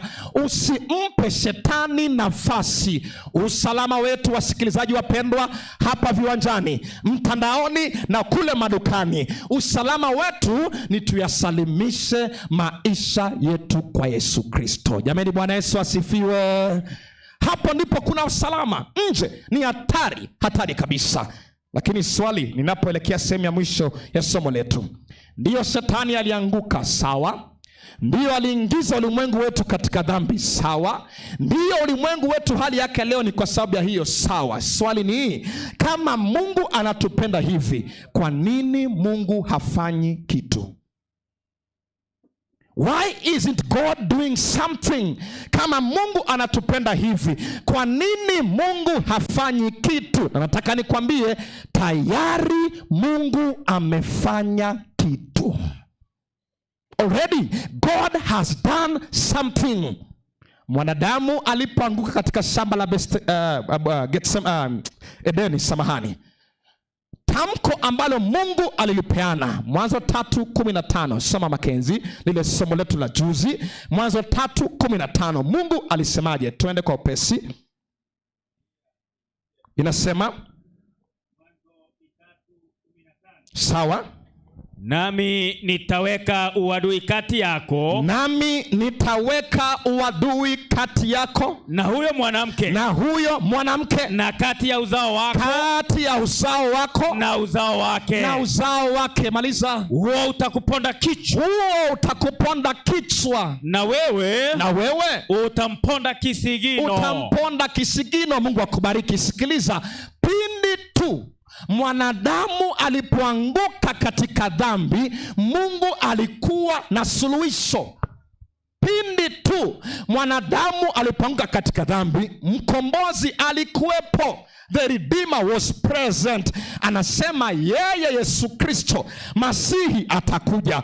Hatimaye shetani atamkwaruza kisigino kwa kumwangika msalabani, lakini kifo cha Yesu msalabani kitakuwa kinaandaa mazingira ya kuponda kichwa cha joka hatimaye.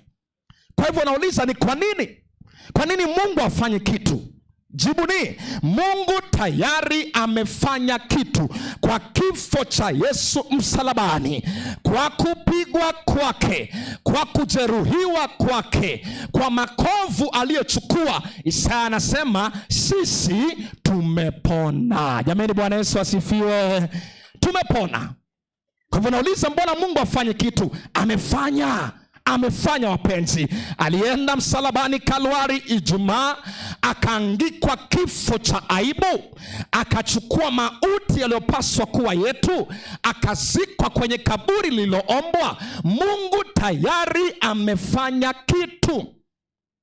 Ila habari njema zaidi, hakufa tu, hakuzikwa tu, yu hai milele zote. Jamani, Bwana Yesu asifiwe. Yaani hivi ukituona tuna ujasiri wa kuchemka huku Kibwatani, wakati mwingine tunasikia kuruka, sio kwa sababu tunamhubiri Yesu aliyekufa tu. Sio kwa sababu ni Yesu aliyezikwa tu. Ujasiri wetu ni kwamba Yesu tunayemhubiri ndio alitufia msalabani, ndio alizikwa kwenye kaburi, lakini habari njema zaidi ni kwamba Yesu anaishi milele zote. Jamani, Bwana Yesu asifiwe. He lives. Na jana mchungaji akanukule wimbo ambao uko na nguvu sana. Because he lives, we can face tomorrow. Because he lives, all fear is gone. Because we know he holds the future, and life is worth a living just because he lives. Kwa hivyo Mungu tayari amefanya kitu. Msalaba unafunua upendo wa Mungu katika ukubwa wake. Msalaba, wapenzi, unafunua upendo wa Mungu katika ukuu wake. Hakuna mahali Mungu amewahi kudhihirishia upendo wake zaidi ya kwa kifo cha Yesu Kristo msalabani. Au niregee nyuma, kujishusha kwa Yesu Kristo, kuchukua asili yetu ya dhambi, kuishi kama mdhambi wa kawaida duniani, hatimaye kusulubiwa kama mhalifu wa kawaida, hatimaye kuzikwa kama mtu wa kawaida, hatimaye akafufuka. It's a great demonstration of love. Kwa hivyo nauliza, kama Mungu hajafanya kitu? Hapana, amefanya. He has done it already. Ndio maana nabii Yeremia 31 mstari wa 3, soma twende Makenzi. Yeremia 31 mstari wa 3, twende kwa upesi ili tumalize somo hili sasa. Inasemaje? Twende. Yeremia ni 31 mstari wa 3 inasema, Biblia takatifu inasema, sawa, Bwana alinitokea zamani akisema, naam, nimekupenda. Maliza. Upendo wa milele. Achia hapo. Maana asante ya Mungu akubariki. Anasema nimekupenda, upendo wa milele. Huo ndio upendo ambao Mungu yuko nao kwetu. Na by the way, hakutupatia Yesu ili atupende. Kafara Yesu Kristo ilipeanwa kwa sababu Mungu anatupenda. Si namna ya kumwonga Mwenyezi Mungu. Upendo wake kwetu ndio uliomsukuma kumpeana Yesu Kristo. Huyo Yesu akachagua kuja kuzaliwa kama kawaida kwenye hori la ng'ombe Bethlehemu. Akachagua kuishi kama kawaida ili kwamba mimi na wewe tupate nafasi ya kuwa na uwezo wa kumshughulikia ibilisi mwovu shetani. Mungu tayari amekwisha kufanya kitu. Adamu na Hawa walirebel against God. Walimpinga Mungu, walienda kinyume na matakwa yake, lakini Mungu hakuangamiza. Mungu hakuangamiza ulimwengu huu, alichukua mauti yetu, na hatimaye leo tunaweza kuimba ya kwamba alilipa bei, tunawiwa naye. Dhambi ilitia wa, lakini Yesu aliiondoa. Kwa hivyo Mungu tayari amefanya kitu. Je, tumejibu swali letu? Ndiyo. Kwa nini ulimwengu wetu upo leo? Adui ndiye aliyefanya hivi. Sisi tukampatia mwanya, akaingia kwa huo mwanya, na leo mateso yetu ni kwa sababu tulimpatia nafasi ya kuingia na kuvamia sayari yetu. Lakini habari njema pia ni kwamba Mungu tayari amefanya kitu, na kwa kifo cha Yesu Kristo msalabani tuko na ujasiri wa kuitwa na kufanyika watoto wa Mungu. Jamani, Bwana Yesu asifiwe. Fungu letu la lala salama tunapoelekea ukingoni. Kwa hii Waebrania 4 mstari wa 15 na 16. Soma Makenzi. Waebrania 4 mstari wa 15 na 16 inasemaje? Biblia takatifu inasema kitabu Waebrania 4 mstari wa 15. Sawa. Kwa kuwa hamna kuhani mkuu asiyeweza kuchukuana nasi. Ndio. Katika mambo yetu ya udhaifu. Soma kabisa. Bali yeye alijaribiwa sawa sawa na sisi. Sawa. Katika mambo yote. Bila kufanya dhambi. Tulia hapo kwanza. Huyu Yesu aliyetufia, mwenye suluhisho ya mahangaiko yetu, Biblia inasema kwamba anachukuana nasi katika mambo yetu ya udhaifu. Sikiliza, Yesu aliwahi kuwa katika sayari hii, anaelewa machungu na mazito ambao watoto wake wanapitia. He is a high priest who is touched with the feeling of our infirmities. Anaguswa na madhaifu yetu, anaguswa na uchungu wetu. Sawa, hata katikati ya sayari ambayo shetani amevamia, bado Yesu anasema ninajua hali zenu. Na ndio maana mstari wa 16 anasema, kwa hiyo tuende basi na tukikaribie kiti cha neema kwa ujasiri. Tukikaribie kiti cha rehema kwa ujasiri, ili tupewe rehema na kupata neema ya kutusaidia wakati wa mahitaji. Wapenzi, tusongelee kiti cha rehema. Siri yetu ya ushindi, siri yetu ya mafanikio, siri yetu ya ustahimilivu katika ulimwengu huu wa dhambi ni kusongelea kiti cha rehema kwa ujasiri. Umechoka? Je, umesumbuka? Mwambie Yesu. Je, machozi ya kulengalenga? Mwambie Yesu. Unawazia kifo kukutisha? Mwambie Yesu. Mwambie Yesu pekee. Hakuna rafiki kama yeye. Mwambie Yesu tu. Hatimaye shetani ataangamizwa, hata tawala milele. Hatimaye na yote ambayo ameyafanya ataangamizwa. Ufunuo 20 mstari wa 10 nasema, na yule ibilisi, Ufunuo 20 mstari wa 10, mwenye kuwadanganya akatupwa katika ziwa la moto na kiberiti, na ataangamizwa milele. Mwana jinsi Wahindi wanachoma maiti yao. Ataangamizwa milele. God will cremate the devil milele. Sasa unajua Mungu hajapangia watoto wake moto wa milele. Moto wa milele ni kwa sababu ya shetani na malaika zake, lakini kwa sababu watoto wake wanakaidi mwaliko wa ukombozi, Mungu hana njia nyingine yoyote ya kuokoa. Na ndio maana mikutano inasema kwamba kwa kuwa Yesu anakuja, usalama ni kumpokea. Toka kwenye laini ambayo shetani amesimama, manake laini yake ni ya moto. Kwa wale walaji wa nyama, ukienda bucha ununue nyama, alafu uje na unatamani kula nyama choma, alafu weke nyama yako kwa shelf jikoni ama mahali popote pale. Kisha wakati wa kuchoma nyama ugundue kuna chungu wamejaa kwenye nyama. Hivi mnajua chungu Chungu wamejaa, wale ants, wadudu wadogo wamejaa kwa nyama. Ujaribu ukungute nyama ili manake uchome, alafu chungu wengine wawili wadogo wakwamilie kwenye nyama. Wangapi watatupa nyama kando? Hawezi. Tasema kufa dereva, kufa makanga. Kwa sababu haja yako wewe ilikuwa ni nyama, lakini kwa sababu chungu amekwama kwenye nyama, hauna njia nyingine, itabidi aishie motoni. Sikiliza, Mungu hakutuumba, hakutukomboa atuangamize. Tutaangamia kwa sababu tumesimama kwenye laini ambayo moto inapaswa kupita.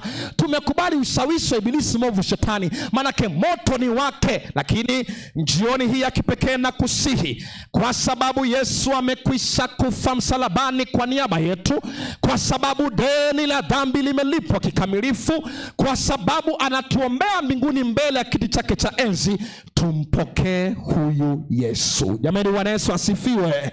Tumfanye rafiki, tumfanye wa karibu, afanyike Bwana, afanyike Mwokozi, manake tayari deni la dhambi amelilipa, ukombozi wetu ameusalimisha. Ukiamua kupotea ni kwa sababu hivyo ndivyo ulivyochagua. Lakini jioni hii ya kipekee na kusihi umchague Yesu Kristo.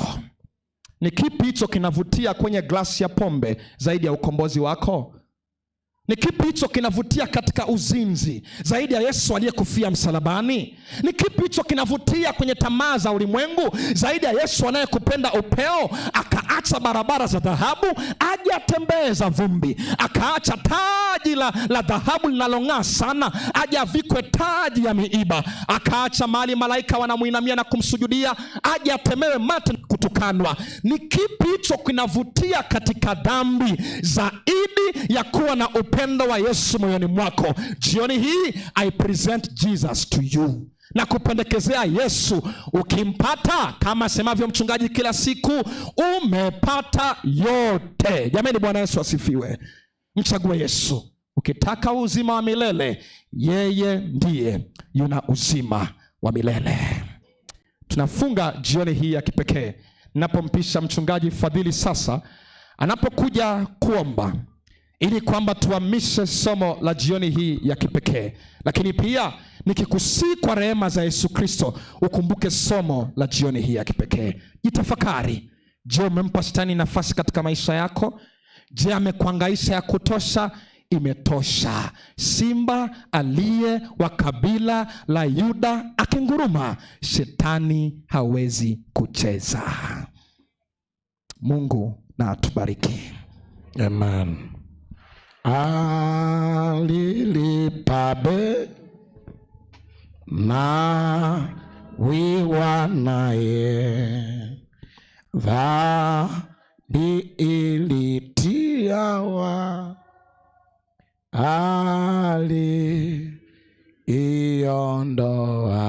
aliiondoa. Bwana nimeona uwezo wako tu, wawe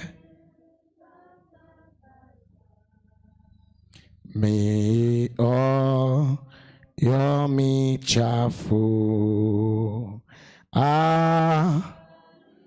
Jesus paid it all, na wiwa naye, ilitiawa, mali iondoa. Sina kitu chema kudai, neema hivi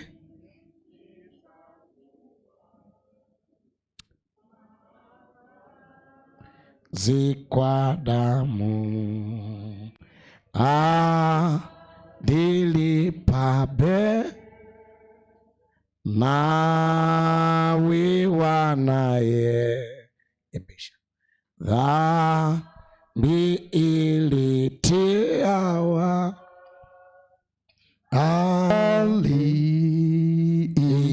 aliiondoa. Sina kitu chema tena, sina kitu chema kudai neema, hivi nitafua mavazi kwa damu, alilipa bei. Tuimbe kwa furaha. Yesu alilipa bei, na wiwa naye dhambi ilitiawa. Yes, aliondoa. Thank you brother. Ndio maana tunaenda kwenye maombi jioni ya leo, tukisoma Waebrania, the book of Hebrews, chapter number 4, verse 15. And my read maybe from verse 14, 15 and 16. And if Mackenzie is not here, I'll be reading from here. Acha tusome mafungu haya. Mackenzie amerudi. And we finalize our evening devotion with these very 3 verses. The book of Hebrews, chapter number 4, verse 14, 15 and 16 as we pray. Asante sana ndugu yangu kwa hotuba. Naamini kila mmoja amekuwa moved. Ameona kwamba Yesu ndiye dawa na jibu la mashaka yetu. Na tumeona kwamba tunamtaka Yesu ili tuweze kuwa wale ambao tunaokolewa. Na kwa sababu tunaenda katika maombi, hata umeona kwenye family life ya kwamba haya yote yanamtaka Yesu Kristo awe Bwana na Mwokozi wa maisha yetu. Ndoa iliyompata Yesu, wasichana kwa wavulana waliompata Yesu, baba na mama wakimpata Yesu, kenyenya iliyompata Yesu, walioko online waliompata Yesu, mtu yeyote ambaye amempata Yesu amepata vyote. Jamani, Bwana asifiwe sana. And Jesus is all what we need. Naomba basi usome mafungu hayo ili tuombe. Waebrania ni sura ya 4 mstari wake wa 14. Biblia inasemaje? Basi iwapo tunaye kuhani mkuu aliyeingia katika mbingu, ambaye ameingia katika mbingu, Yesu, ambaye huyu kuhani ni Yesu Kristo, mwana wa Mungu, ambaye huyu ni mwana wa Mungu. Na tuyashike sana maungamo yetu. Jioni ya leo na tuyashike sana maungamo yetu. Kwa kuwa kila mtu ashike maungamo yake, maana tunaye kuhani mkuu ambaye ameketi mkono wa kuume wa Baba, naye ni Yesu Kristo. Na tuyashike maungamo yetu, kwa kuwa hakuna kuhani mkuu asiyeweza kuchukuana nasi katika mambo yetu ya udhaifu. Wetu. Kila mmoja ana udhaifu wake. Kila mmoja amesikia katika hotuba hii yuko na mambo ambayo amemkosea Mungu, na kila siku tunamkosea Mungu. But we have the very high priest, tunaye kuhani mkubwa ambaye anachukuliana na udhaifu wetu. Jamani, Bwana asifiwe sana. Ninatamani udhaifu wangu na udhaifu wako akaubebe jioni ya leo. Endelea mbele msemaji. Bali yeye, huyu Yesu, yeye aliyejaribiwa sawa sawa na sisi, alikaa duniani akajaribiwa sawa na mimi na wewe. Katika mambo yote Yesu alijaribiwa bila kufanya dhambi. Lakini tunachokiona kwa Yesu, hakufanya dhambi. Basi na tukikaribia kiti cha neema kwa ujasiri, ili tupewe rehema. Jioni ya leo tunataka tukikaribia kiti cha rehema kwa ujasiri. Na katika hicho kiti cha rehema tutapata neema. Ndiyo, ili tupewe rehema, tupate rehema na kupata neema, na kupata neema ya kutusaidia wakati wa mahitaji. Hebu rudia tena maneno ya fungu la 16. Biblia inasema basi jioni ya leo na tukikaribia kiti cha neema kwa ujasiri, na twende kwa kiti cha rehema na neema kwa ujasiri. Kuna watu wako na mashaka.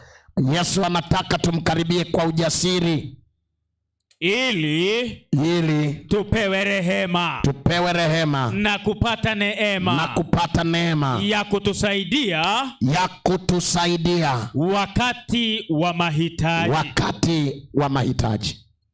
Kwa kuwa tunaye kuhani mkuu namna hii, ambaye ni Yesu Kristo, aliyekubali kuja akakaa pamoja nasi, na Biblia inasema hakutenda dhambi, na Biblia inasema alijaribiwa kama mimi na wewe, na Biblia inasema katika kujaribiwa kwake kote hakutenda dhambi. Basi jioni ya leo, ni nani ambaye anasema pamoja nami, Yesu, ninaomba nikukaribie katika kiti chako cha rehema kwa ujasiri, ili nipate rehema na neema ya kunisaidia wakati wa mahitaji yangu? Kwani usinyoshe mkono wako? Kwani usisimame sasa?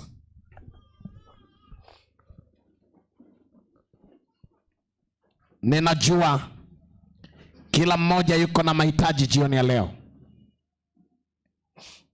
Ninajua watu wanateseka na mambo mbalimbali leo. Lakini jioni ya leo, kwa kuwa tunaye kuhani mkuu ambaye ni Yesu Kristo, na tumkaribie yeye kwa ujasiri. Nasema tena, na tumkaribie yeye kwa ujasiri. Ametupa access. Kwa kupigwa kwake sisi tumepona. Nasema tena, sisi tumepona. Wapendwa Kenyenya, tumepona. Na tumkaribie sasa jioni ya leo kwa ujasiri, ili atupe rehema na neema ya kutusaidia kwa mahitaji yetu. Jioni ya leo tunaenda kuimba, na tunapata wimbo kidogo ambao unatuambia kwamba twende kwa Yesu kwa ujasiri. Ninaomba tuimbe Saheri ya Maombi.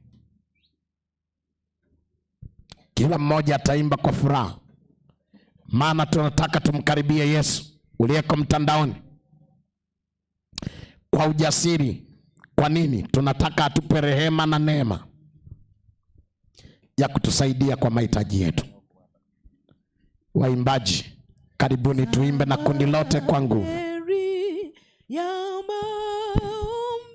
Tuanze zote. Saheri ya maombi, sasa kwako tunarudi, sumbuku ya kuondoa shida zetu na pungufu, taabuni mara nyingi, roho zetu zimepona mashakani. Yes, tunashinda mashakani. Kila mmoja aimbe kwa furaha. Saa tamu,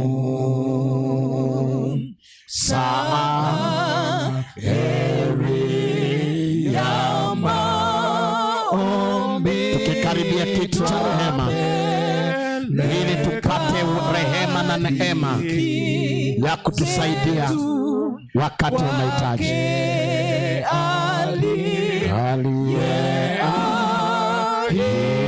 Aliyeahidi kubariki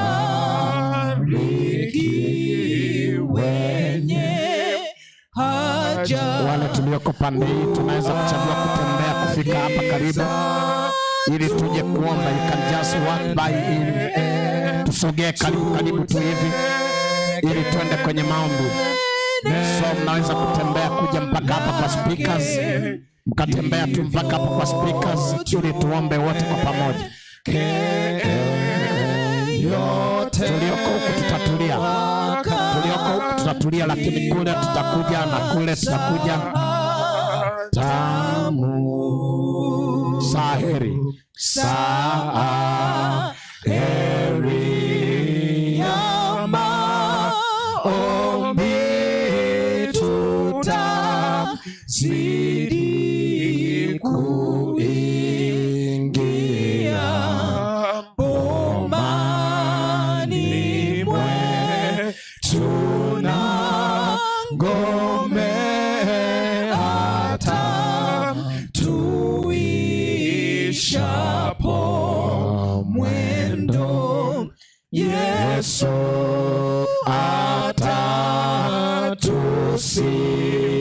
atatusikia, tutamtafuta daima na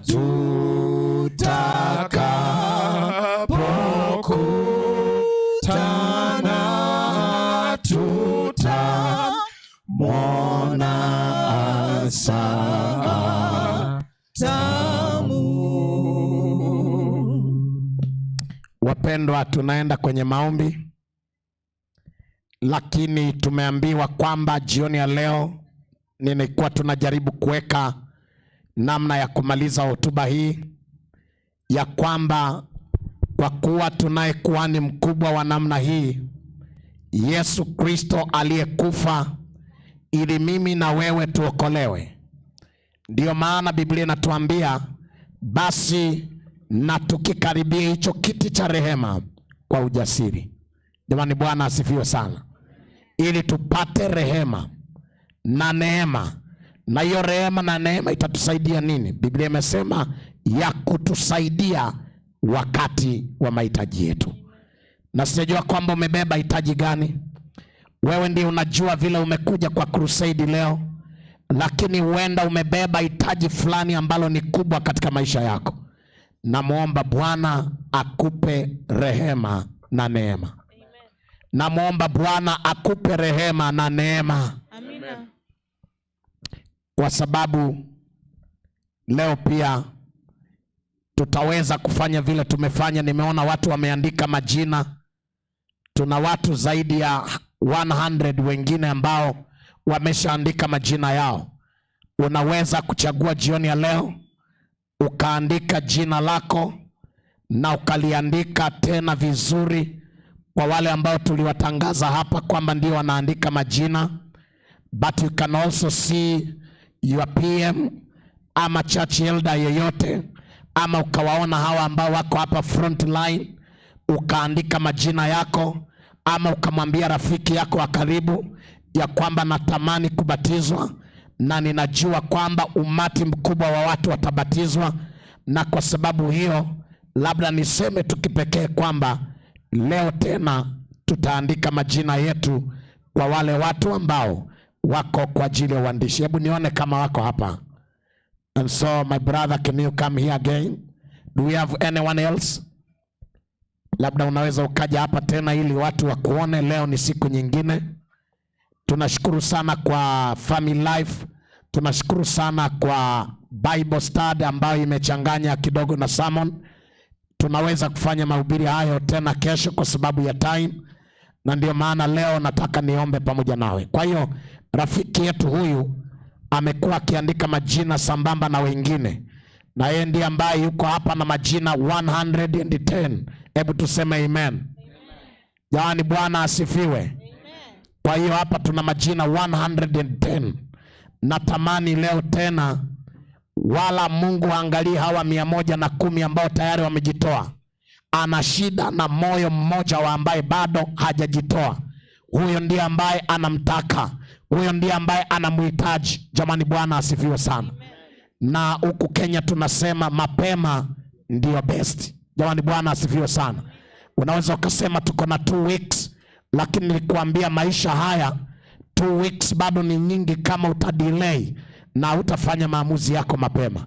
Na kwa hiyo ninaomba wale ambao tumekuja na marafiki, wale ambao tumekuja peke yetu na tunatamani Yesu atupatie kibali cha kumsogelea na kubatizwa kwa maji mengi kama ilivyotangazwa, wewe usiondoke hapa leo. Roho Mtakatifu aongee na wewe ili uyatoe maisha yako kwa Yesu. Na hapa tu nimesimama kwa ajili ya kukuambia una nafasi ya kujitoa kwa Yesu. Jamani, Bwana asifiwe sana. Hebu walionielewa wapunge mkono namna hii.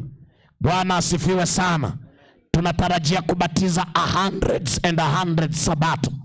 Kwa hiyo tumeanza safari ya kufikisha watu tena 200. Kwa hiyo tunatamani uweke nguvu. Wala hatubatizi kwa sababu ya idadi ya watu wengi.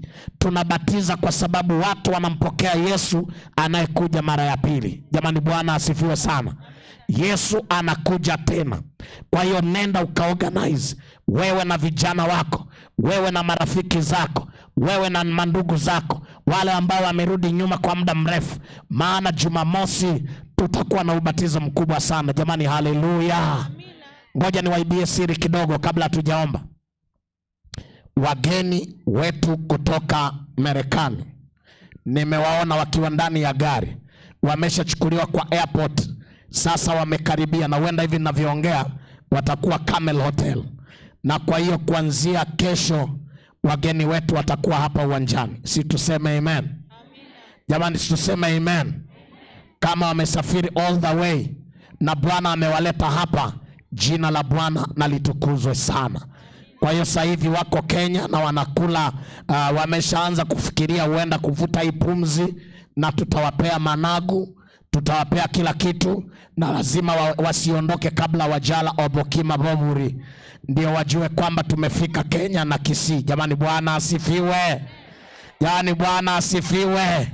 Lazima tuwape amagena, lazima tuwape amabere, lazima wale wakule hiyo chinsaga na aina zake ndani yake. Bwana asifiwe. Lazima wakule avocado, wajue wako Kisii. Jamani, Bwana asifiwe. Wangapi wanasema uwepo wa wageni hao kalete matokeo makubwa katika mikutano hii? Bwana ametupendelea. And so we shall be having a very big baptism. Ni ajabu kwamba familia yako kuna mtu atakosekana. Na tumesema kwa sababu ya KID pamoja na ubatizo wa aina zote, anyone from 12 and above according to KID, yani Kids in Discipleship, lakini pamoja na huduma jingine, tunaweza kuwatia moyo watoto wetu wangali bado mapema wampokee Yesu kama Bwana na Mwokozi wa maisha yetu. Jamani, Bwana asifiwe.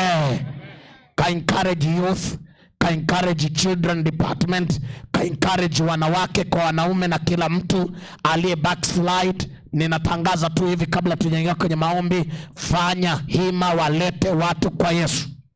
Nilikuwa naangalia makanisa 10, nikawa namwambia Robinson kama kila kanisa litafanya campaign wakapata watu 100 kila kanisa kwa makanisa 100, we shall be having beyond 1,000 souls for Jesus. Can't we say amen? Why don't we say a big amen? And it will be Kenyenya for Jesus. Kwa hiyo kila mmoja aende akateke nyara akalete watu kwa Yesu. Kwa sababu ya maslahi ya wakati na umesimama sana, Robinson utaomba alafu na mimi nitaomba. Labda kabla hujaomba, nimemwona mchungaji hapa ama mimi ndio sioni sawa, mchungaji wa Ogembo. Si uje hapa rafiki yangu, tulibatiza mamia ya watu pale Ogembo, na hapa amekuja leo. Nimemwona pastor amekaa upande hapa pembeni, ila macho yangu yanaona sana. Kwa hiyo pastor will pray and you will finish up. Leo sitawaombea, simnyoshe mikono yenu niwabariki kutoka mbali. Jamani, Bwana wabariki sana. Jamani, Bwana wabariki sana. Huwa nafanya maombi mazito sana asubuhi na hata jioni mkija nafanya, lakini leo Pastor Gitero ataomba, lakini na baadaye Evangelist Robinson ataomba. Ninaomba wakati tunaenda tena kwenye maombi haya, hebu tupatie ile chorus inaosema ya saheri ya maombi, 1 stanza and chorus as we are going to pray. Kila mmoja aweke mawazo yake kwenye maombi sasa. Saheri ya Sara tunapo. So you make us start. You make us start, madam. You open up, we start singing together. Saheri ya Sara. 3 go. Saheri ya Sara. Amen.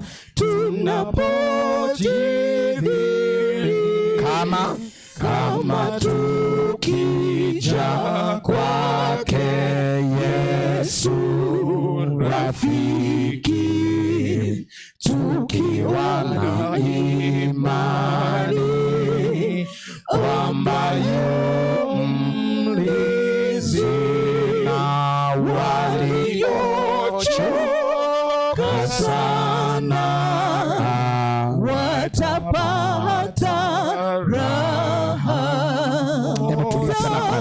Tulia tena kwanza. Kuna kitu nimepata hapa kwa sababu tunaenda kwenye maombi deep. Ninataka pastor uweze kusalimia kwanza ili tukiimba na kwenda tumeenda. Ili watie hawa watu moyo. You know here this is the mega crusade of 10 churches. Na unatakiwa kuwatia moyo. Kama Ugembo mlibatiza watu wengi namna ile, you can at least tell them that they can.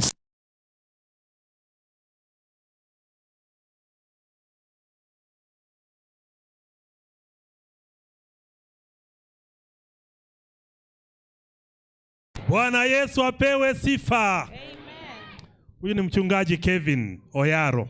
Oyaro, not Gitero. Mchungaji Kevin Oyaro alikuwa mchungaji wa Ugembo. Tukifanya crusade na Pastor Fadhili na Heaven Targeters mwaka juzi. Tukabatiza Ugembo, ilikuwa na makanisa 3. Tukabatiza takriban watu 254. Amen. Sasa hivi ni mchungaji wa Nyangusu. Oh. Wonderful.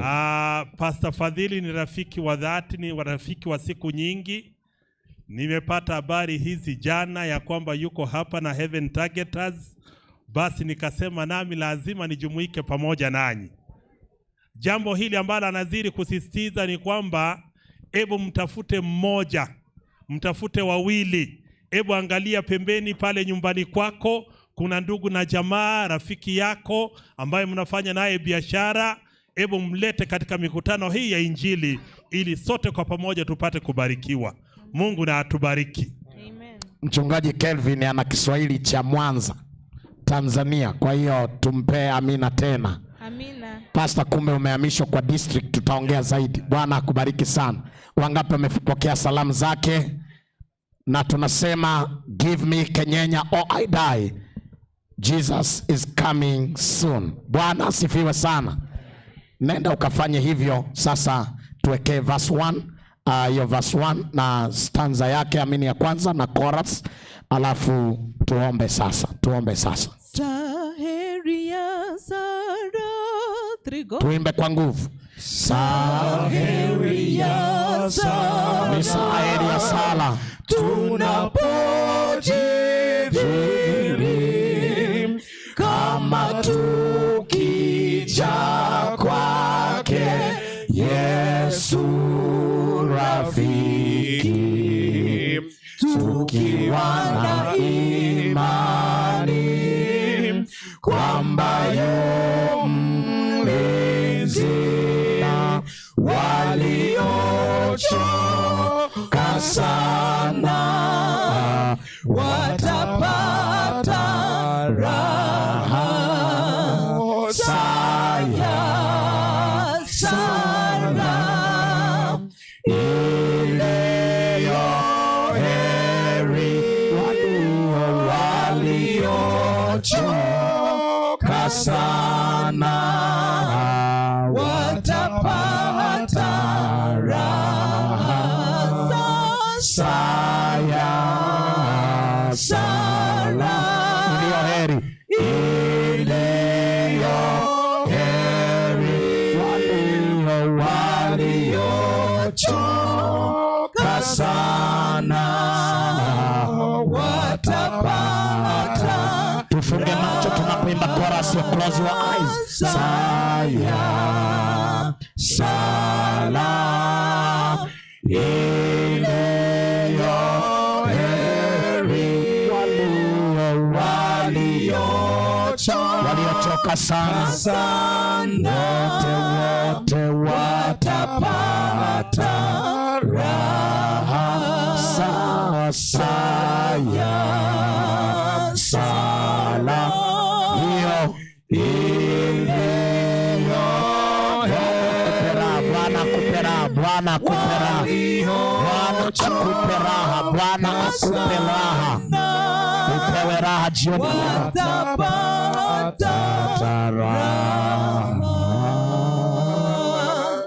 Amen. It's time for prayer. Basi tuamini tuombe. Baba wetu na Mungu wetu ishe mahali patakatifu. Ni asante kwa wema wako. Ni asante kwa mikutano hii ya Injili ambapo imeandaliwa na district hii ya Kenyenya Main, wakiambatana na Heaven Targeters ambaye ni kwaya ambaye imeamua kufanya uinjilisti mkubwa kama huu. Ni asante kwa watumishi wako ambao umewaleta mbali na karibu kwa sababu ya huduma hii. Mungu wetu na Baba wetu, tunaikabidhi mikononi mwako. Amen. Huduma hii kwa sababu ya neema zako Mungu, naomba ukawatumie ipasavyo ili neno lako likapate kusikika mahali hapa. Amen. Na wengi wajitoe kwa ajili ya ubatizo. Baba, ni asante kwa sababu ya wale ambao wamehudhuria jioni hii. Ni asante kwa sababu tumeahidiana ya kwamba tutawaleta wengine wengi kwa sababu ya mikutano hii. Naombea hali ya anga, uturuhusu ya kwamba mapenzi yako yazidi kutimika katika uwanja huu. Amen. Ili neno lako lipate kusikika. Amen. Na ujisalie wengine wengi kwa ajili ya ufalme wako. Mungu na Baba wetu, hata nasi ambao tulirudi nyuma kwa njia moja au nyingine, Baba, tunakusihi na kuomba utushike mkono. Amen. Tuliobatizwa siku za nyuma, najua ya kwamba kwa njia moja au nyingine tumejikwaa. Baba, tubatize tena upya kwa Roho wako Mtakatifu. Amen. Mikutano hii tunaiacha mikononi mwako, pamoja na yale ambao watumishi wako watakaye yaomba. Baba, tunaomba ujidhihirishe, ujiinue katika mikutano hii, ndipoza Kristo utakaporejea mara ya pili tuende nyumbani kupumzika, kwani duniani hapa tumechoka. Katikati yetu kuna wale ambao wamekuja na magonjwa na maradhi ya kila aina. Amen. Wamechoshwa na magonjwa yao. Baba, waonekanie kwa huruma zako na fadhili zako. Amen. Kuna wale ambao wamechoka na familia zao, aidha kuna ulevi ambao umeingia pale nyumbani. Mungu wetu na Baba wetu, mahitaji yao yasikie jioni hii ya leo. Yes. Lakini pia kuna wale ambao watoto wao ndio hivyo hawajulikani jinsi walivyo. Wengine wameingia katika uvutaji wa bangi, wengine ni walevi. Baba, kwa njia ya kipekee tunakusihi na kukuomba, ingilia kati kwa sababu ya mahitaji kama hayo. Yesu. Mungu, tunaomba ya kwamba utusikie jioni hii ya leo. Uturehemu Baba wetu na Mungu wetu. Amen. Neema yako izidi kuwa nasi, kwani tumeomba na kuamini katika jina kuu la Yesu Kristo aliye Bwana na hata mwombezi wetu. Amen. Amen. Amen. Nami nijiunge na mtumishi wako jioni hii. Ninakushukuru kwa sababu ya namna ambavyo umemruhusu kuyaleta mahitaji yetu mbele ya kiti chako cha enzi.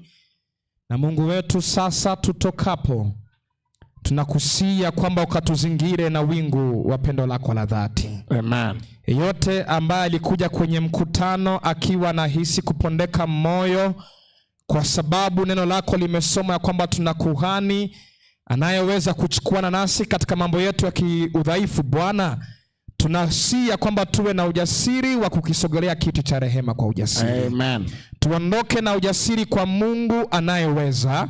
Tuondoke na ujasiri ya kwamba shetani ni mshindwi siku zote.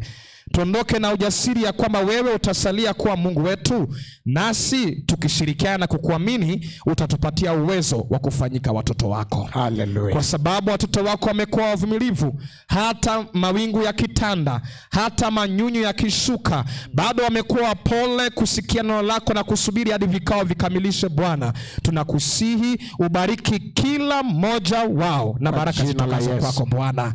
Bariki familia zote hizi, wabariki watoto watoto wao, bariki biashara zao, na cha mno Bwana utupatie kila mmoja wetu ushindi dhidi ya dhambi. Amen. Ili utakapotokea katika mawingu ya mbinguni, tuwe miongoni mwa wale ambao watashangilia na kusema haleluya, huyu ndio Mungu ambao tumekuwa tukimsubiri. Amen. Neema yako ituhifadhi hadi utakapotuhudhurisha tena kesho asubuhi mbele ya zako Yesu Kristo. Na tunapokuja kesho tena Bwana, andaa neno kwa sababu yetu. Mwandae mtumishi wako kunena nasi kwa namna ya kipekee. Ndivyo tuombavyo kwa imani kwa Yesu, na kila mmoja aseme amina. Amen. Kabla hujatawanyika, sikiliza hii. Nimeguswa kwamba kuna mtu ana jambo gumu hapa ambalo asipoombewa leo mambo yatakuwa mabaya, na anataka msaada wa Mungu. Ikiwa kuna mtu kama huyo, anyooshe mkono wake. Anasema nataka kuombewa leo, nipokee nguvu ya Mungu leo. Nataka leo, ni siku ya leo, kuna kitu kimegusa maisha yangu. Mungu akubariki sana mama. Ikiwa kuna mwingine ambaye, Mungu akubariki sana, unahitaji jibu leo, unahitaji Bwana akujibu leo, ni kitu fulani ambacho kimeshika maisha yako, ni mtu fulani ambaye anataka usaidizi wa haraka kutoka mbinguni. Hebu basi niombe kwa ajili ya watu hao. Sio wengi, ni wachache, na hivyo nimeona mikono yao. Acha niombe kwa ajili yao kidogo. Baba, nimeona wakati maombi yanaendelea, kuna mtu ambaye anateseka na jambo, na leo anapoendelea kulikabili kabla hajamaliza usiku, ninaomba Baba ukampe majibu kwa jina la Yesu. Ninaomba ukampe majibu kwa jina la Yesu. Ikiwa ni kitu anataka kupokea simu ya haraka, mpe simu hiyo kwa haraka kwa jina la Yesu. Ikiwa ni msaada anataka, mletee msaada kwa jina la Yesu. Ikiwa ni uponyaji wa haraka anataka, mpe uponyaji kwa jina la Yesu. Ikiwa kuna kitu kilikuwa kimemfunga, kiachilie saa hii kwa jina la Yesu. Ikiwa kuna mtu ambaye amenyosha mkono anakuhitaji leo leo, na kuna kitu cha leo leo, Baba naomba usiku wa leo usipite bila kutenda muujiza, bila kutenda muujiza Baba, bila kutenda muujiza. Hili ni ombi la kipekee. Kuna mtu ambaye sikujua kama angekuwepo, na kumbe wako watu wengi ambao wanataka majibu ya usiku wa leo, wanataka jambo la usiku wa leo, wajibu wakafurahi kwa jina la Yesu, wakafurahi kwa jina la Yesu Baba, wakafurahi kwa jina la Yesu. Kila aliyenyosha mkono akutane na nguvu zako, akutane na nguvu zako Baba, akutane na nguvu zako Baba. Asante, ninaomba bariki kutano zima kama tulivyoombewa. Acha tuondoke tukiwa na ujasiri kwamba ambao hata tujanyosha mikono, maana tuna mahitaji ya wiki ijayo, mahitaji ya mwaka huu kabla hujaisha, mahitaji ya mwaka ujao, mahitaji hapa na pale. Kila mmoja apokee mahitaji yake, lakini zaidi katutume shambani. Watu wanaendelea kuongezeka kwa ajili ya ubatizo, jina lako litukuzwe, ila tuingize tena shambani kwa jina la Yesu Kristo. Ninaomba nikiamini wote walionyosha mkono wamejibiwa. Amen. Amen. Amen. Nendeni mkafanye kazi. Pale Ugembo watu walikuwa wanaingia kwa baa, wanaenda kwa makahaba, wanafanya kazi kokote mpaka roho nyingi zikabatizwa. Hapa tutashinda zaidi. May God bless you. Good night. See you early in the morning in Jesus name. Amen. Kanisa la Omobondo tafadhali msiende. And he said unto them, Go ye into all the world and preach the gospel to every creature. Listen, learn, be inspired. Welcome to our channel to get the point. Get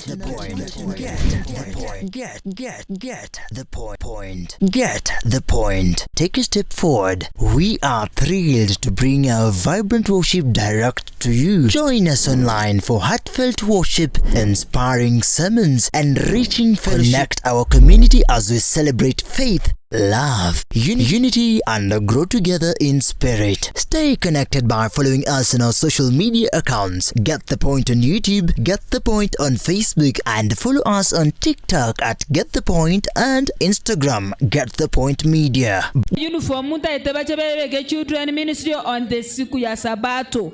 Kwa hivyo kuja ujukuria mtoto wako skafu ili afarie na uniform zimeingia saa zimefika. Karibuni. Kwa namna kama hiyo, kwa jinsi kama hiyo, mpendo mtazamaji, kwa wale wote ambao mnazidi kufuatilia, kila hotuba, kila tukio, kila wimbo, kila himizo, kila kifungu. Hapa tupo tunasubiri tu kuweza kuonaona kile ambacho kitakuwa kikifanyika na tutaweza kuwatoa hewani. Kwa hivyo tunajitayarisha kwa dakika simu 2-1 tukaweze kuwatoa hewani. Maeneo ni ya Kenyenya ambao tunazidi kupata kila tukio ambapo tunazidi kubarikiwa. Songa nikimsubiri fundi mitambo akaweze kunipa signal ya kuendelea. Mpendo mtazamaji ambao unazidi kufuatilia mibashara kama hii, tunazidi kuwafahamisha kwamba tunakuja mbashara kabisa kutoka maeneo ya nchi ama taifa la Kenya. Tupo maeneo ya Kisii as a region, lakini tupi specific tuko maeneo ya Kenyenya. Hapa ndipo tumekita kambi kwa majuma mawili ambao kilele chake ama kilele cha hotuba hizi zitakuwa ni tarehe 30, ile sabato ya mwisho kabisa ya mwezi Novemba. Ni kongamano kubwa ambalo limeweza kudhaminiwa na waimbaji wa kwaya la Heaven Targeters, na nyuma yangu unapoona kwamba ni kipindi tu cha mwisho ambacho kimeweza kukamilika. Hotuba ya kipekee imeletwa na mtumishi wa Mungu Robinson Otieno, ambacho kilele chake kimeweza kukamilika na maombi ambayo umeletwa kwetu na wachungaji Kevin ambaye ameweza kutembelea hivi leo, lakini naye Fadhili Samuel Lubua ameweza kumaliza tu kwamba hotuba hiyo. Leo hatakuwa na kile kipindi kingine cha mwisho, sababu kutakuwa tunajitayarisha kuwakaribisha rasmi wageni kutoka taifa la Marekani kule North Carolina, kanisa la Greensboro. Hii ni Get the Point Media ambao tumewarushia kila tukio, kila hotuba, kila kifungo, kila wimbo ambao umeweza kuimbwa maeneo haya, na hadi tena siku ya kesho asubuhi takapokuwa na kipindi cha kesha la asubuhi. Get the Point Media, you take a step forward. Karibu na kwa heri kwa sasa. Tukutane hiyo kesho. Nyuma ya kamera siku ya leo amesimama kaka Boaz, naye Jose amekuwa fundi mitambo. Naitwa kaka Emmanuel Bosire. Kwa heri hadi mida asubuhi. Get the point, take a step forward. And he said unto them, Go ye into all the world and preach the gospel to every creature. Listen, learn, be inspired. Welcome to our channel to Get the Point. Get the point. Get the point. Get the point. Get the point. Take a step forward. We are thrilled to bring our vibrant worship direct to you. Join us online for heartfelt worship, inspiring sermons, and enriching fellowship. Connect our community as we celebrate faith, love, unity, and grow together in spirit. Stay connected by following us on our social media accounts. Get the Point on YouTube, Get the Point on Facebook, and follow us on TikTok